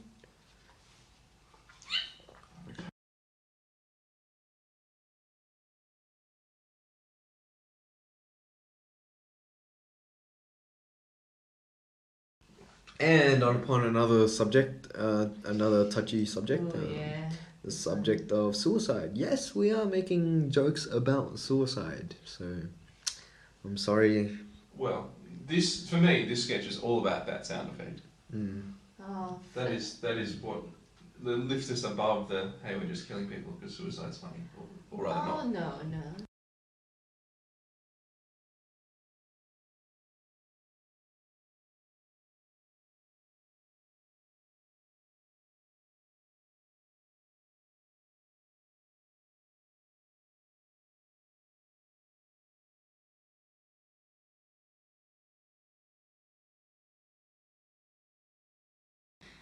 Yeah, I don't know what Emma and Craig were thinking when they first came up with this, but yeah. I wrote this that one night. Yeah. Yeah, and yeah, it's quite hilarious. As you can see, like one character has complete apathy towards suicide and life. He's like really cheeky and cocky bastard. Yeah. I love this guy. Yeah. This He's guy a just random jumper. gets on with it. Kind of goes, no, yep. And yeah. And the thing is, no one really feels sorry for him because no one has time to actually get to Process know him, yeah. Process But him. like everyone laughs at him.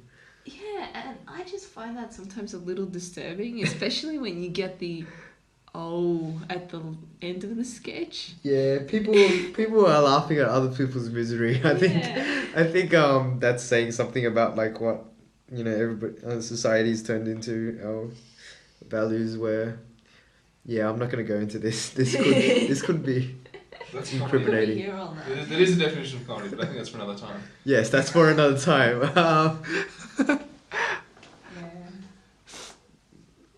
Yeah, he really needs to jump.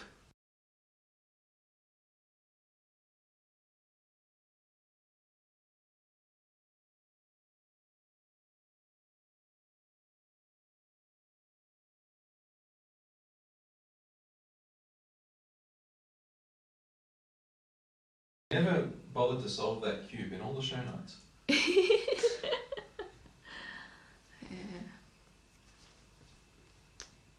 Oh. I love Diggy's costume. It's so bright and colourful. Primary It colours. reminds me of the new ones. Mm-hmm. That push was great. With the little nose flick. Wow, it's the little things. Oh, that's always like that, isn't it? Just 1 second too late. Diggy's expression is so good. It's just like, I love how the alarm sound goes off like after the lights go down. Yeah. No one's expecting it. Yeah. And they just laugh at it. And then the voiceovers again. Yeah. Ooh, that's a bad one.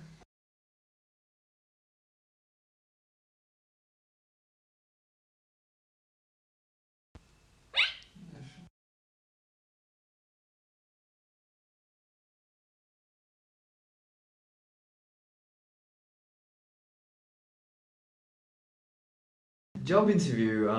This is a mutant sketch, so to speak. Sketch is written by Jeffrey, I think Anthony Falk, Craig Sims, Brian, Rob. Everyone put their 2 cents into this and evolved this sketch into what it is. I think it was also in the scriptwriters got a bit processed around there. We had a session with the cast and we rewrote it. Yeah. So yeah. It was originally, one of the original ideas was to have, instead of having the voiceover, have his thoughts scroll as writing around his technological helmet, as a technological kind of way of doing it. That would be really cool. Yeah, it would have been scrolling text, but I think the voiceover gave it better comic value. Yeah, and also you would have trouble seeing it at times if you didn't have such good vision. That's right. Yeah. It was originally a much longer sketch as well. Yeah, it's very Monty Python. With Craig's impression of police. No, the funny thing is, he first started off with a French accent, and he would lapse into his normal accent after a way, And we just chose a plethora of different accents for him, and you know, we just said, look, hey, Craig, you can do John Cleese well. Why don't you stick with that? And it works. It works. Yeah. And changed it so that it's in London. So yeah. Looking through the white pages, which happen to be yellow there. Yeah. Yeah, another thing I was saying before about Tech putting a lot of detail into things. There's a little console that he's got in front of him. It's what we can see is all white, but like if you turn it around, there's all these dials and buttons that nobody gets to appreciate, and except Craig, The stack hat. Yeah, this stack hat makes a comeback. Yeah. But now it's got all these pretty LEDs and lights around it. See, the really cool thing is like when Ryan puts it on, he kind of turns it on. Yeah. He turns it on when he hits his head. So he's got his finger, his little middle finger, right on the on button. So whenever he turns it on, like it lights up. It's a good piece of choreography there from Ryan. Yeah. I just love the energy there.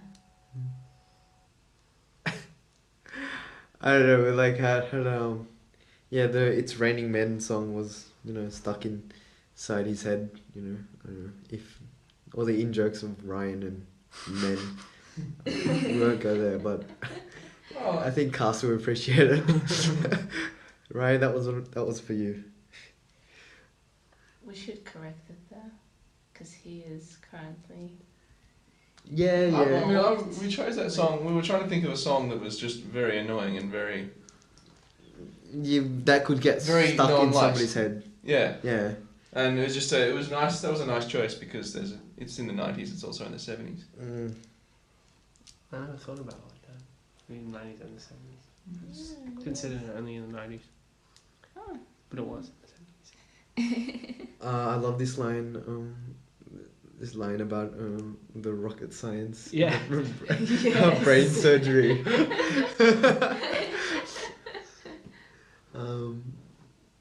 Yeah. It's good banter because he finally gets one back at Craig, and Craig's been completely harsh towards him, so he sneaks one back, and it's pretty cool. Yeah. Because that'd be your ultimate fear, going to an interview and someone just reading your thoughts, or going anywhere. Yeah. That'd be so scary. Mm-hmm. Especially in an interview where you're just meant to be so nice and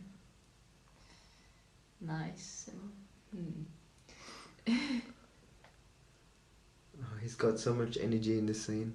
It's great. His face goes red. And cool, calm, and collected.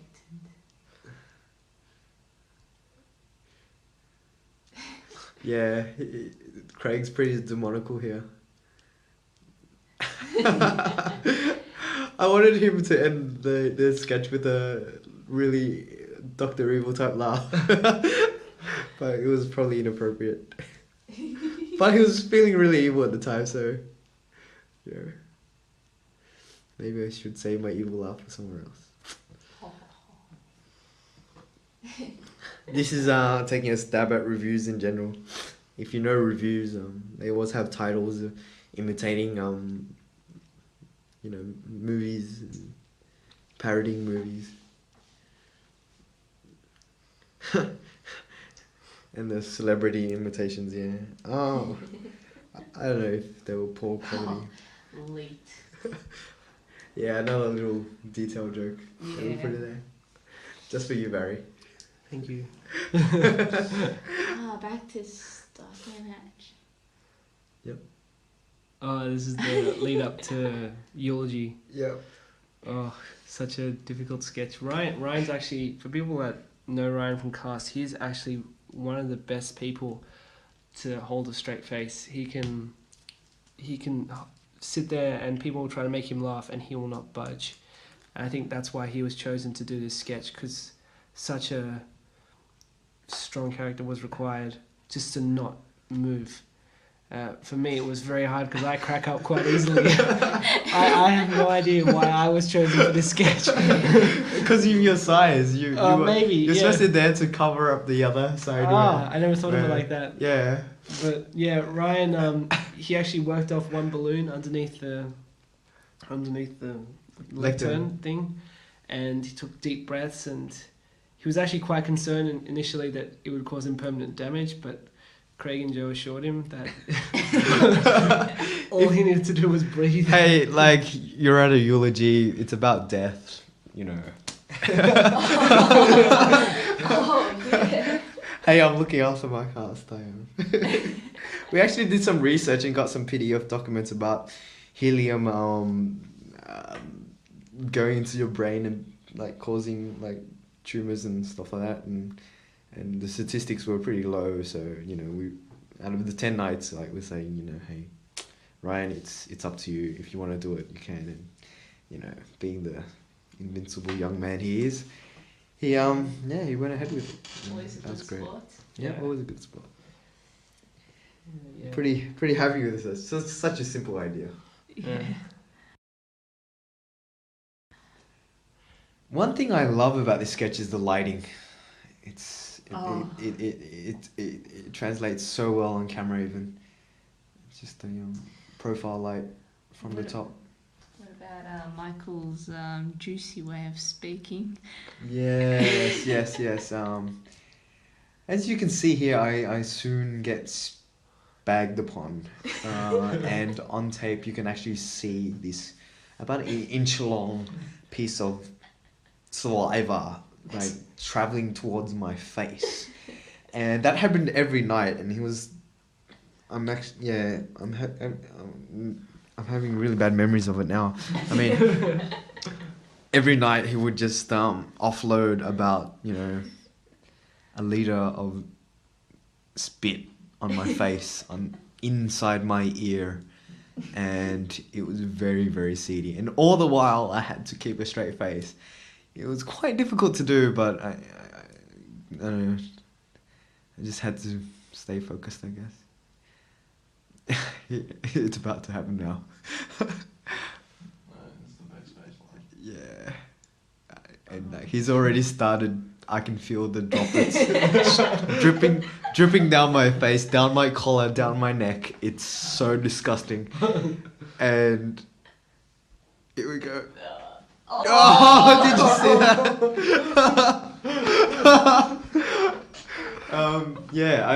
The people in the front row, I'm pretty sure they saw the other. I mean, I remember pieces of spit. Like Barry's brother just coming. Did you see that guy? He was spitting on that other guy.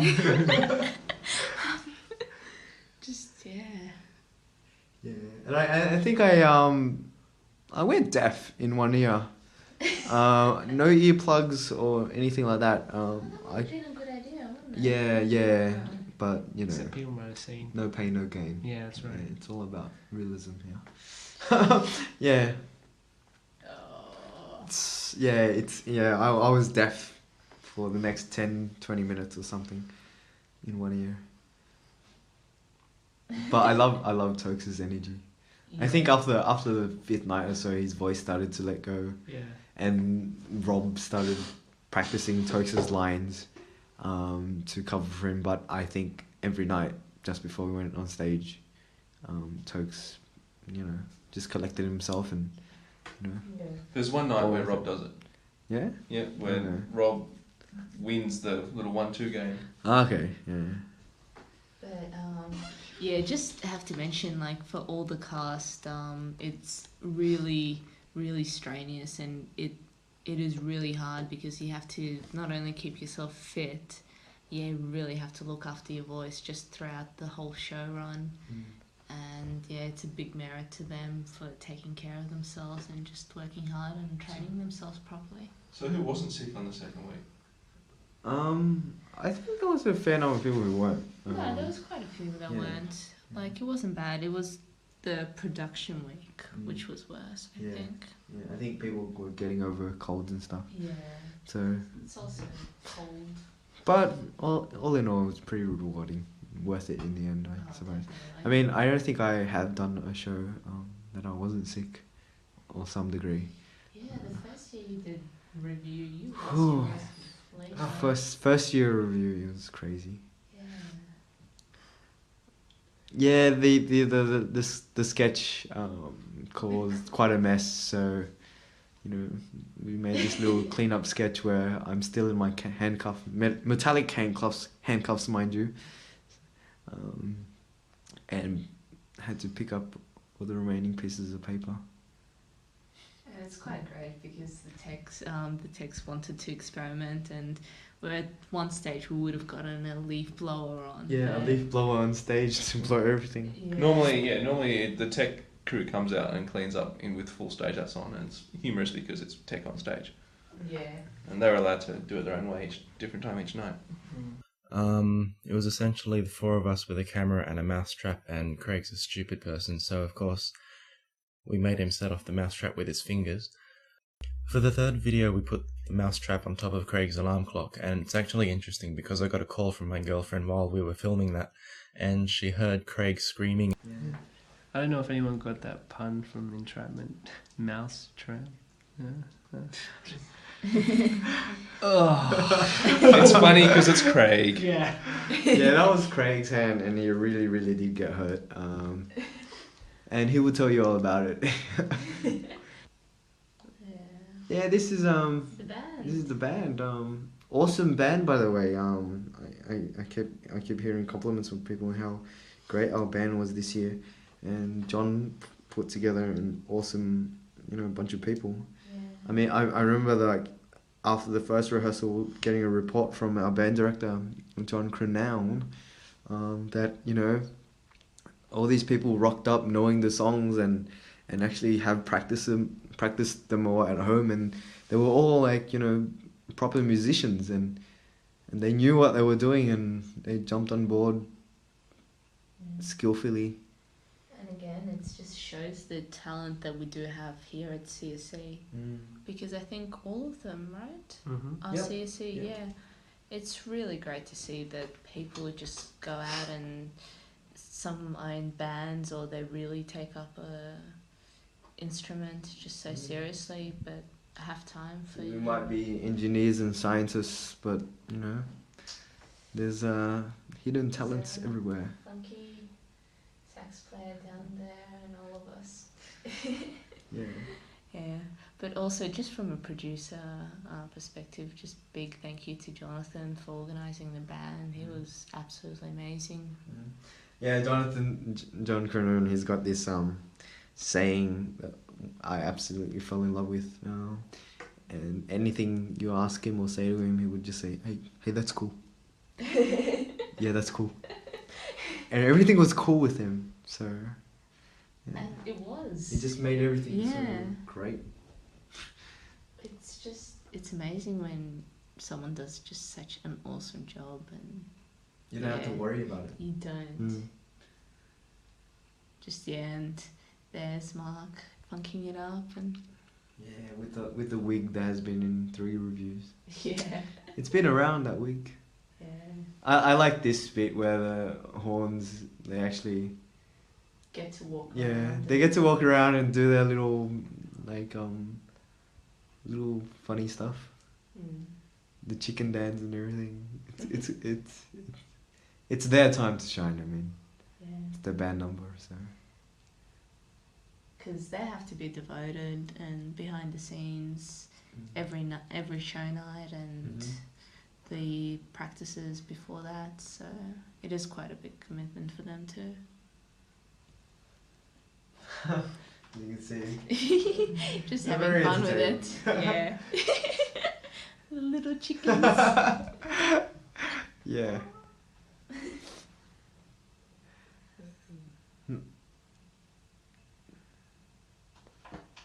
He looks great in his hat and jacket. Yeah. Looks like a true band leader. Yeah.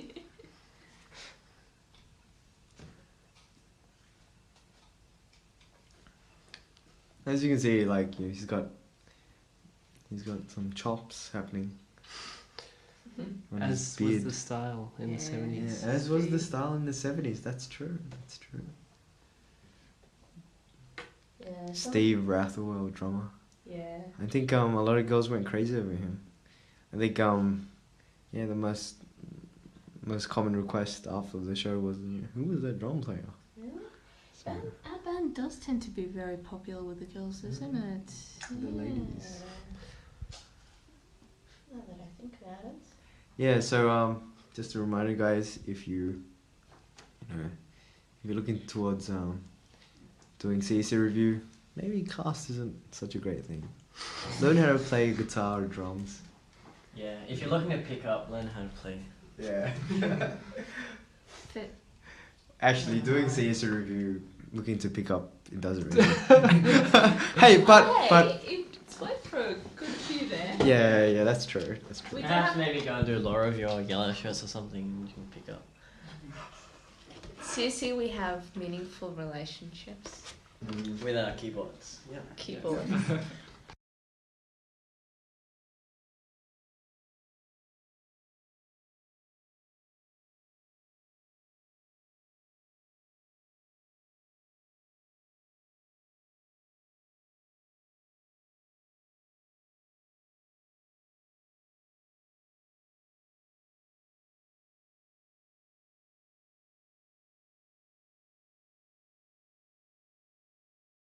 Video game noises.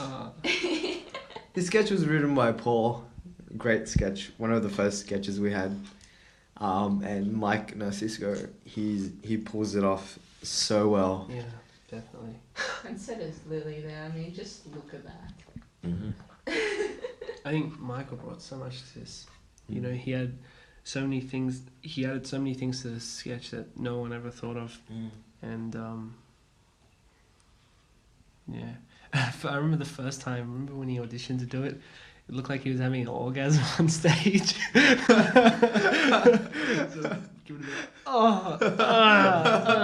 Yeah, he would like play a computer game while making all these grunting and groaning sounds. Yeah, he's kind of toned it down, I guess. Yeah, the directing struggle with this sketch that we had was trying to get Mike more lethargic because he got excited very quickly. Yeah.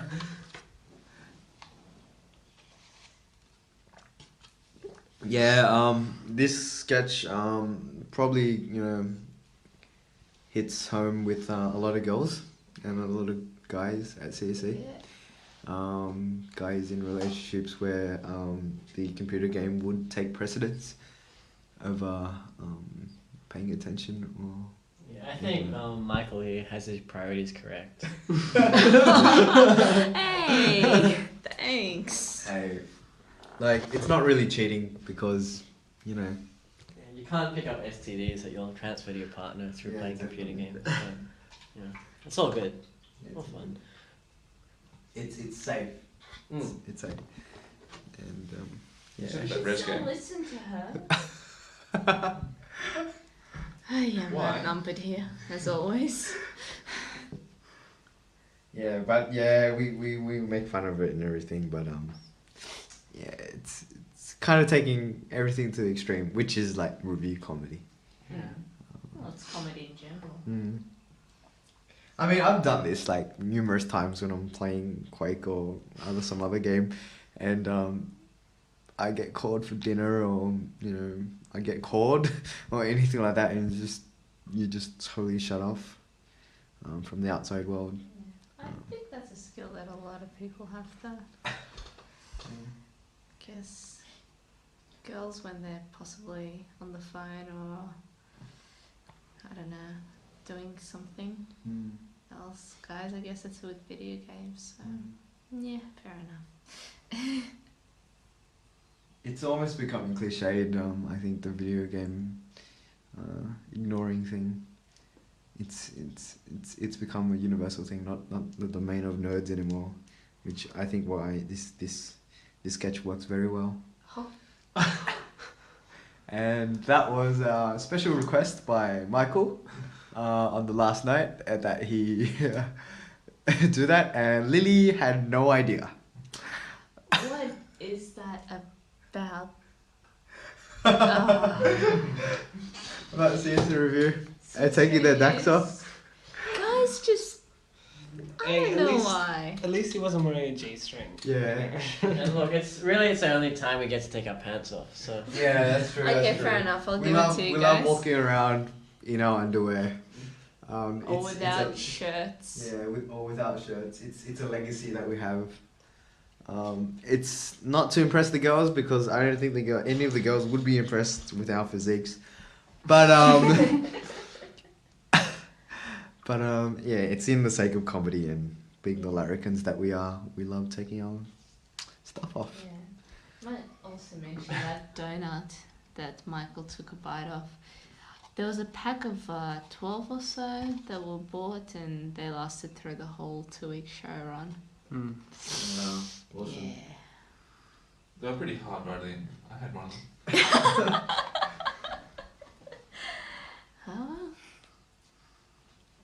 Oh, Charity. The charity sketch. oh, classic. Sometimes when you watch a sketch like that, you kind of go, well, why didn't someone think of this earlier? It's just, it's such a good idea. The idea came up in a scriptwriters workshop.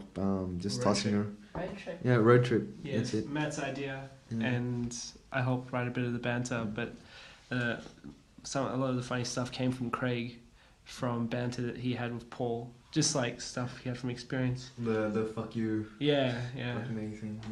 I don't know. Those are women's leather jackets, by the way. They fit us quite nicely. And this huffing sound, I don't know how I came up with it, but I just did. I just thought a mafia guy would laugh like that. That's great. And yeah, people liked it, apparently.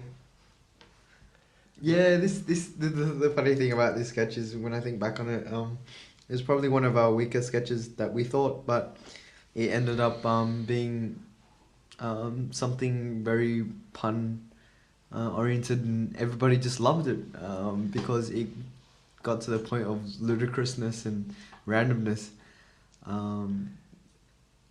And we're just paying out stereotypes, which we love doing. Yeah, I was surprised the audience didn't hate us for the English thing at the end. Yeah. Which I thought was a pretty bad pun, but yeah. Oh, I don't know, but the energy in this sketch really carries it off. Because, I don't know. The screaming. The screaming Yeah, it's great. and the huffing and the puffing and it really does. Because otherwise, yeah. Yeah, we love our lame puns. Yeah, just talking to each other, emailing each other with just chock-a-block full of puns. I love how you both have curly hair. Yeah. You look like twins almost. Like brothers.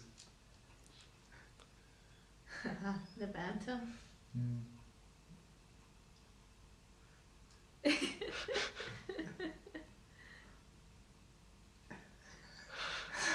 I actually have never seen The Godfather up until that point. I only got that joke from Family Guy.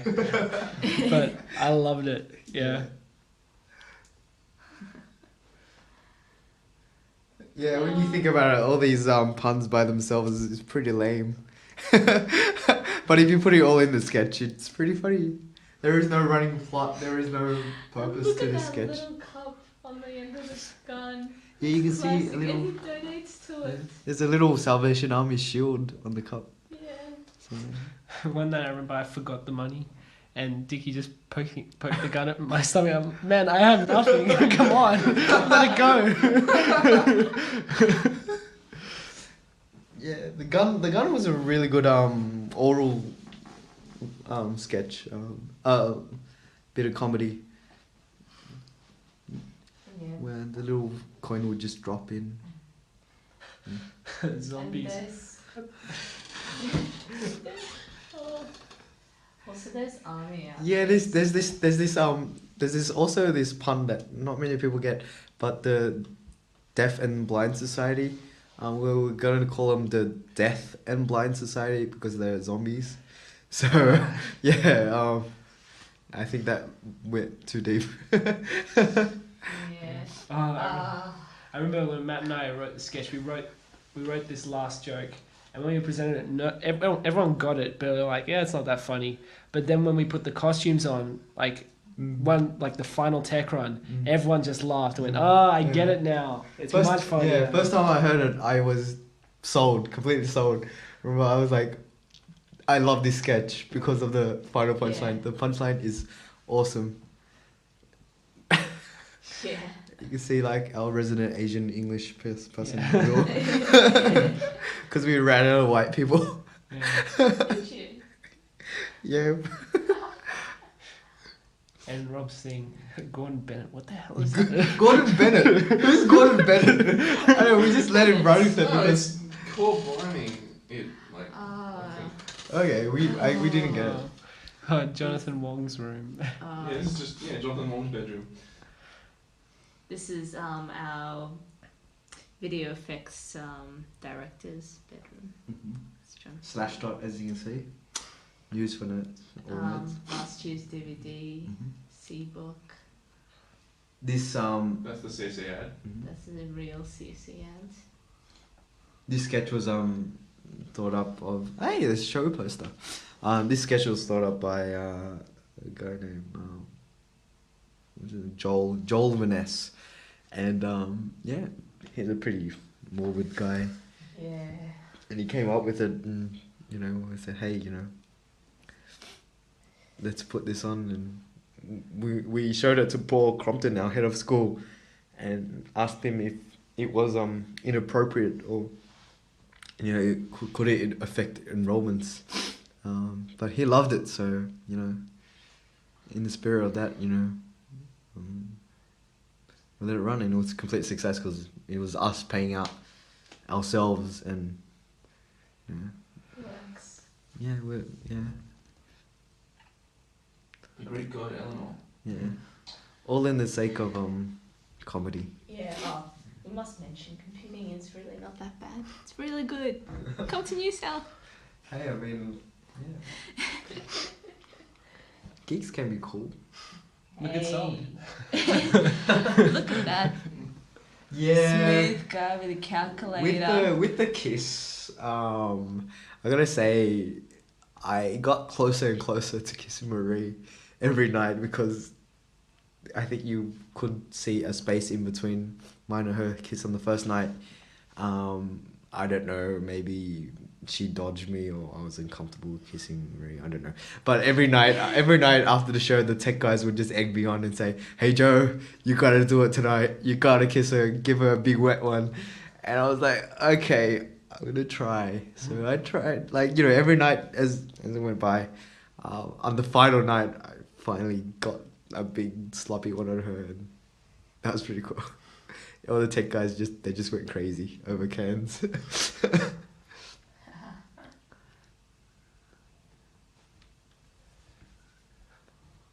I like the choreography we worked out. We spent a whole 3 hours in some afternoon just trying to get all the moves reversed around with all the cutlery and stuff, and all the hair flicking, which is really fun.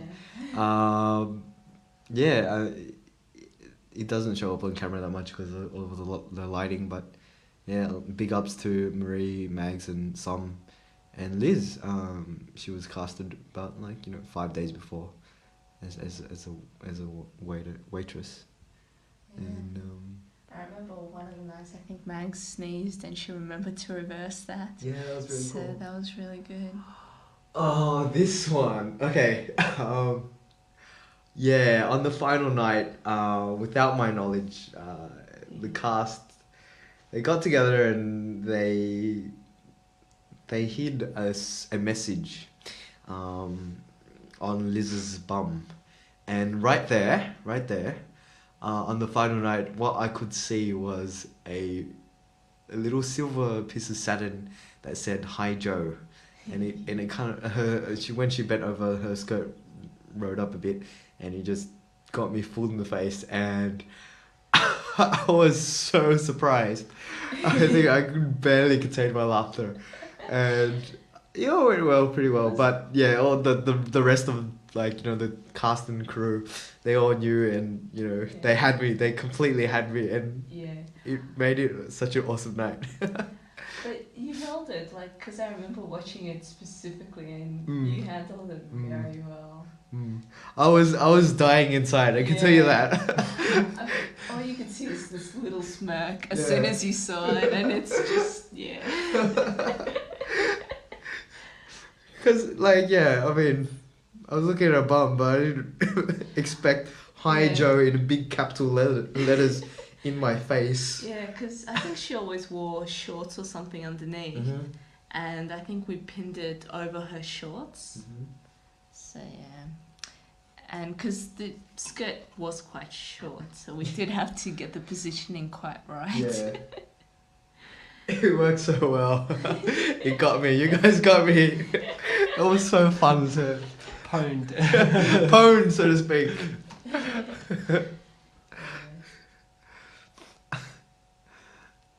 I mean, you guys, all these things are supposed to run by the directors, but I'll let that one slide because that was very entertaining on my part. I think on the last night we had 8 changes all up and about double the amount of suggested changes, and the 8 changes were pretty funny, and it just gave everyone a little fresh injection for the night. I think also Tech sometimes played a few little jokes. Yeah, Tech played a few little jokes, and there are little jokes, and they hide under the table and stuff, and it's all great fun.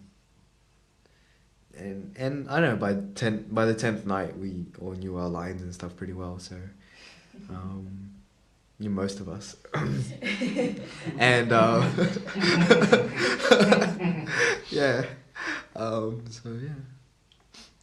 this is another pun. You see a bag of money, a set of bags. That bunch of bags of money was actually the last prop constructed for the show during opening, like an hour before opening night. I think me and you, Jeremy. We ran around and got some canvas, sewed stuff together and filled stuff and painted dollar signs in them. So it was a mad rush where the director had to go, okay, Tech's not helping me out. I have to build this. So then we had bags, money bags, which the thief totally ignored and went for the show. Stealing the show. So bad. But the money bags were quite a good diversion, because that's the only way you could really get away with that pun. The lineup. Look how buff. I always love that. They're so good in this. They're just like a lot of protein shakes that way. Protein shakes. This sketch was inspired by the actual Starsky and Hutch movie. I keep getting that mixed around. Where they would go into everything in disguise. So I thought it was a good way to continue the storyline and just set the theme for the finale. Or those great Sailor Moon. Those great Sailor Moon outfits made by Lisa Horsley. Thanks for doing them, Lisa. They were great. Yeah. They look so good on them. Look at them. Turks loves it. Yeah. Turks wore that to the final party.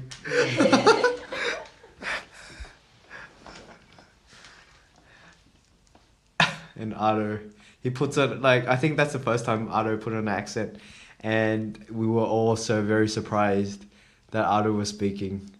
But you did project it, and it was awesome. Yeah, I saw this for the first time on DVD the other day, and I didn't know who was speaking then.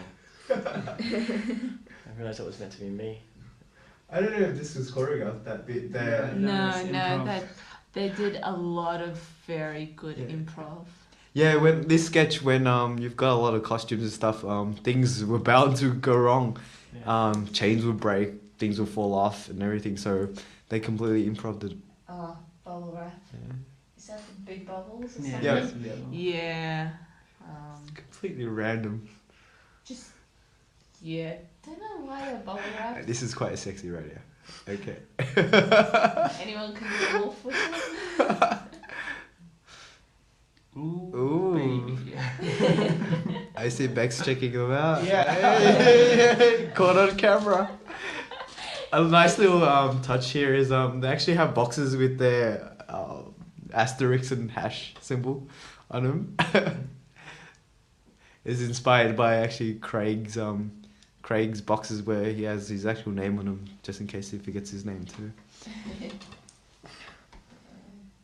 This is a little tribute. Yeah, Yeah, a little it's- tribute for the band. Yeah. Going into the club to play. K17 and a runtime band. How good's that? Yeah. Because, I mean, a lot of the times, yeah, it's very fresh. Kept on changing. Sometimes the band would throw tricks, sometimes the tech. Yeah. Sometimes... This is really cool. Ooh, Brace Brackett's entrance. This was just thought up and workshopped on the spot kind of thing. Yeah. And it was really fun because we just needed any type of music, and we found this piece of music on Robin's laptop and started playing it, and hey, you can really strut to this. And I was thinking really strutty music, so yeah, and it really worked. And look at the slow motion. yeah, it's like Tough Guy with the henchman. and the warp physics, yeah, that was part of it all. And this is really cool. The cast members thought it up, and we were like, oh no, like, maybe Craig wouldn't like this, so maybe we shouldn't put it in. So we kind of snuck it up on him. Yeah, because I loved it. Because and we kind of snuck it upon him, like when in the first tech viewing, and second tech viewing, we just did it, and see what reaction he got. So, and he laughed at it, which was great. So it went in. People often ask me why Brace Brackett would strangle his own bodyguards. I say because he's an evil man. Yeah. I think it was just a conspiracy to make me fall on the floor for the 5th time in the show. Well, The bling bling. With the swooshes of the bling bling coming out of the pockets, I took inspiration from Scrubs, where excellent cult comedy series, by the way. There's a plug. Yeah, where all the movements and all the high fives, like the Todd, with his high fives, it would just go. Whoosh. So yeah, I really like that. And I like this transition. And they walk into the club and the club starts happening. You can't see it on the camera, but we rigged the disco ball on top of everyone, and it's spinning around, and it has this nice disco ball effect that kind of shines onto the audience as well, to get everybody in the 70s funky disco mood. It's a really good dance. Thanks, Heather, for probably your longest review dance. We gave you 4 songs, and you had to choreograph a big medley, and all different styles and integration with the plot. It was awesome. I really like what you did. Very sharp as well. The dancers are really sharp on the final dance. Mm-hmm. Who said we can't dance? Come Yeah. on, look at that. There's some fine dancing going over there. Yeah. Everyone's having fun as well. That's really Yeah. important. Great, and And like Bohemian, yeah. oh, I'm so happy how it just all came together with all the main singers and all the actors and all the plot elements and all the characters having their little bit. This is my favourite bit. This is Come on. great. Look at Barry. Look at his face. Starfish.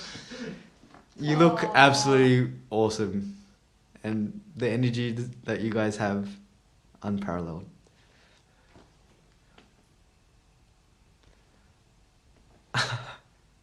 Yeah, this is the bad guys dance. As you can see, you guys are awesome.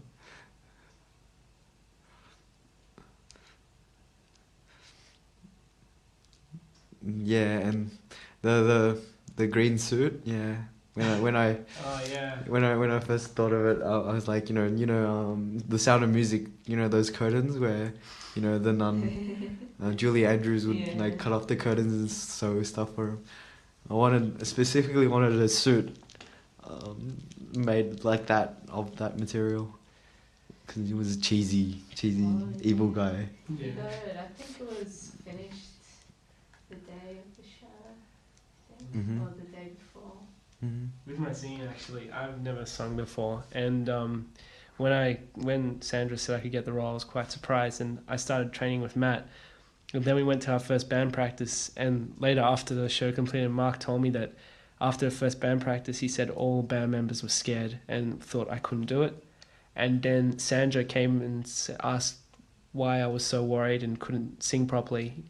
And I just said, well, I don't know, I can't sing. And she said, the reason why I picked you is because when you audition, it sounded like you were having fun with it and you were really natural. And just forget everything and just be yourself and do it how you want to do it. And that's how I wanted to do it. And A note on the fight choreography. Did it with Mark Chi at 3 a.m. in the morning. For about 2 hours. We just didn't have time for anything else because so many things needed to be done. So we got together and we just thrashed out this little choreographed fight scene that worked out pretty well towards the music. And as you can see, the two characters, Brace Brackett and Lo Ping, they have handcuffs on and they can't actually raise their arms or do anything with their arms, but they're doing everything with their shoulders. And yeah, I thought it was pretty funny to get the bad guys in handcuffs doing the dance. And it worked, especially there. Yeah. 'Cause they're wiggling. What I love about this dance is everyone went op shopping to buy their costumes and everyone looks so great. Like it's just so colourful. The stage with everyone in different clothes. I think 2 weeks into rehearsal, we just told everyone to go op shopping for their own 70s gear for this final dance and for the program photos.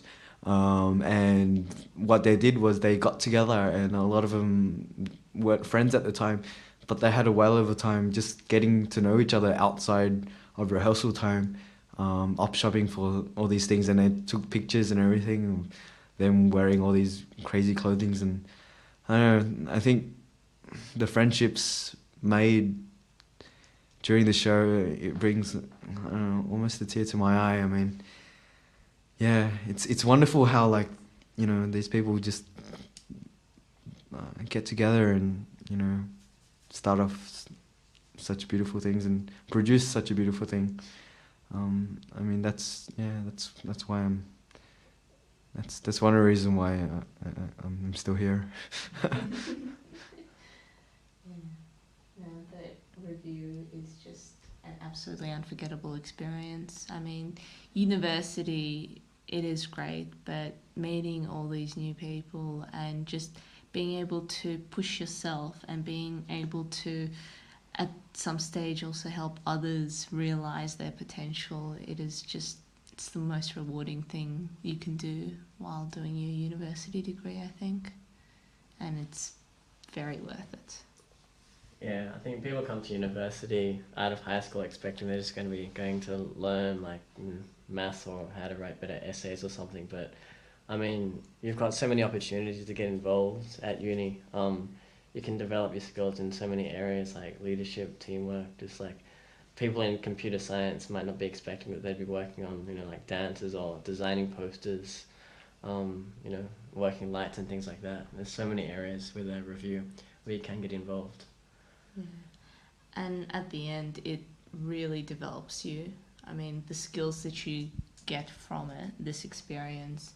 Just a lot of people in cast, there have been people that were afraid to do speeches in their HSC, and just the public speaking skills that they've gotten, people that helped out with marketing, tech, just the skills you get from something like this, and yeah. Still in handcuffs. Still in handcuffs. Yeah, we thought we'd do a little bit of river dance because we were still in handcuffs. Yeah. Here's all the cast. Wonderful, wonderful people that devoted so much time and energy. Yeah.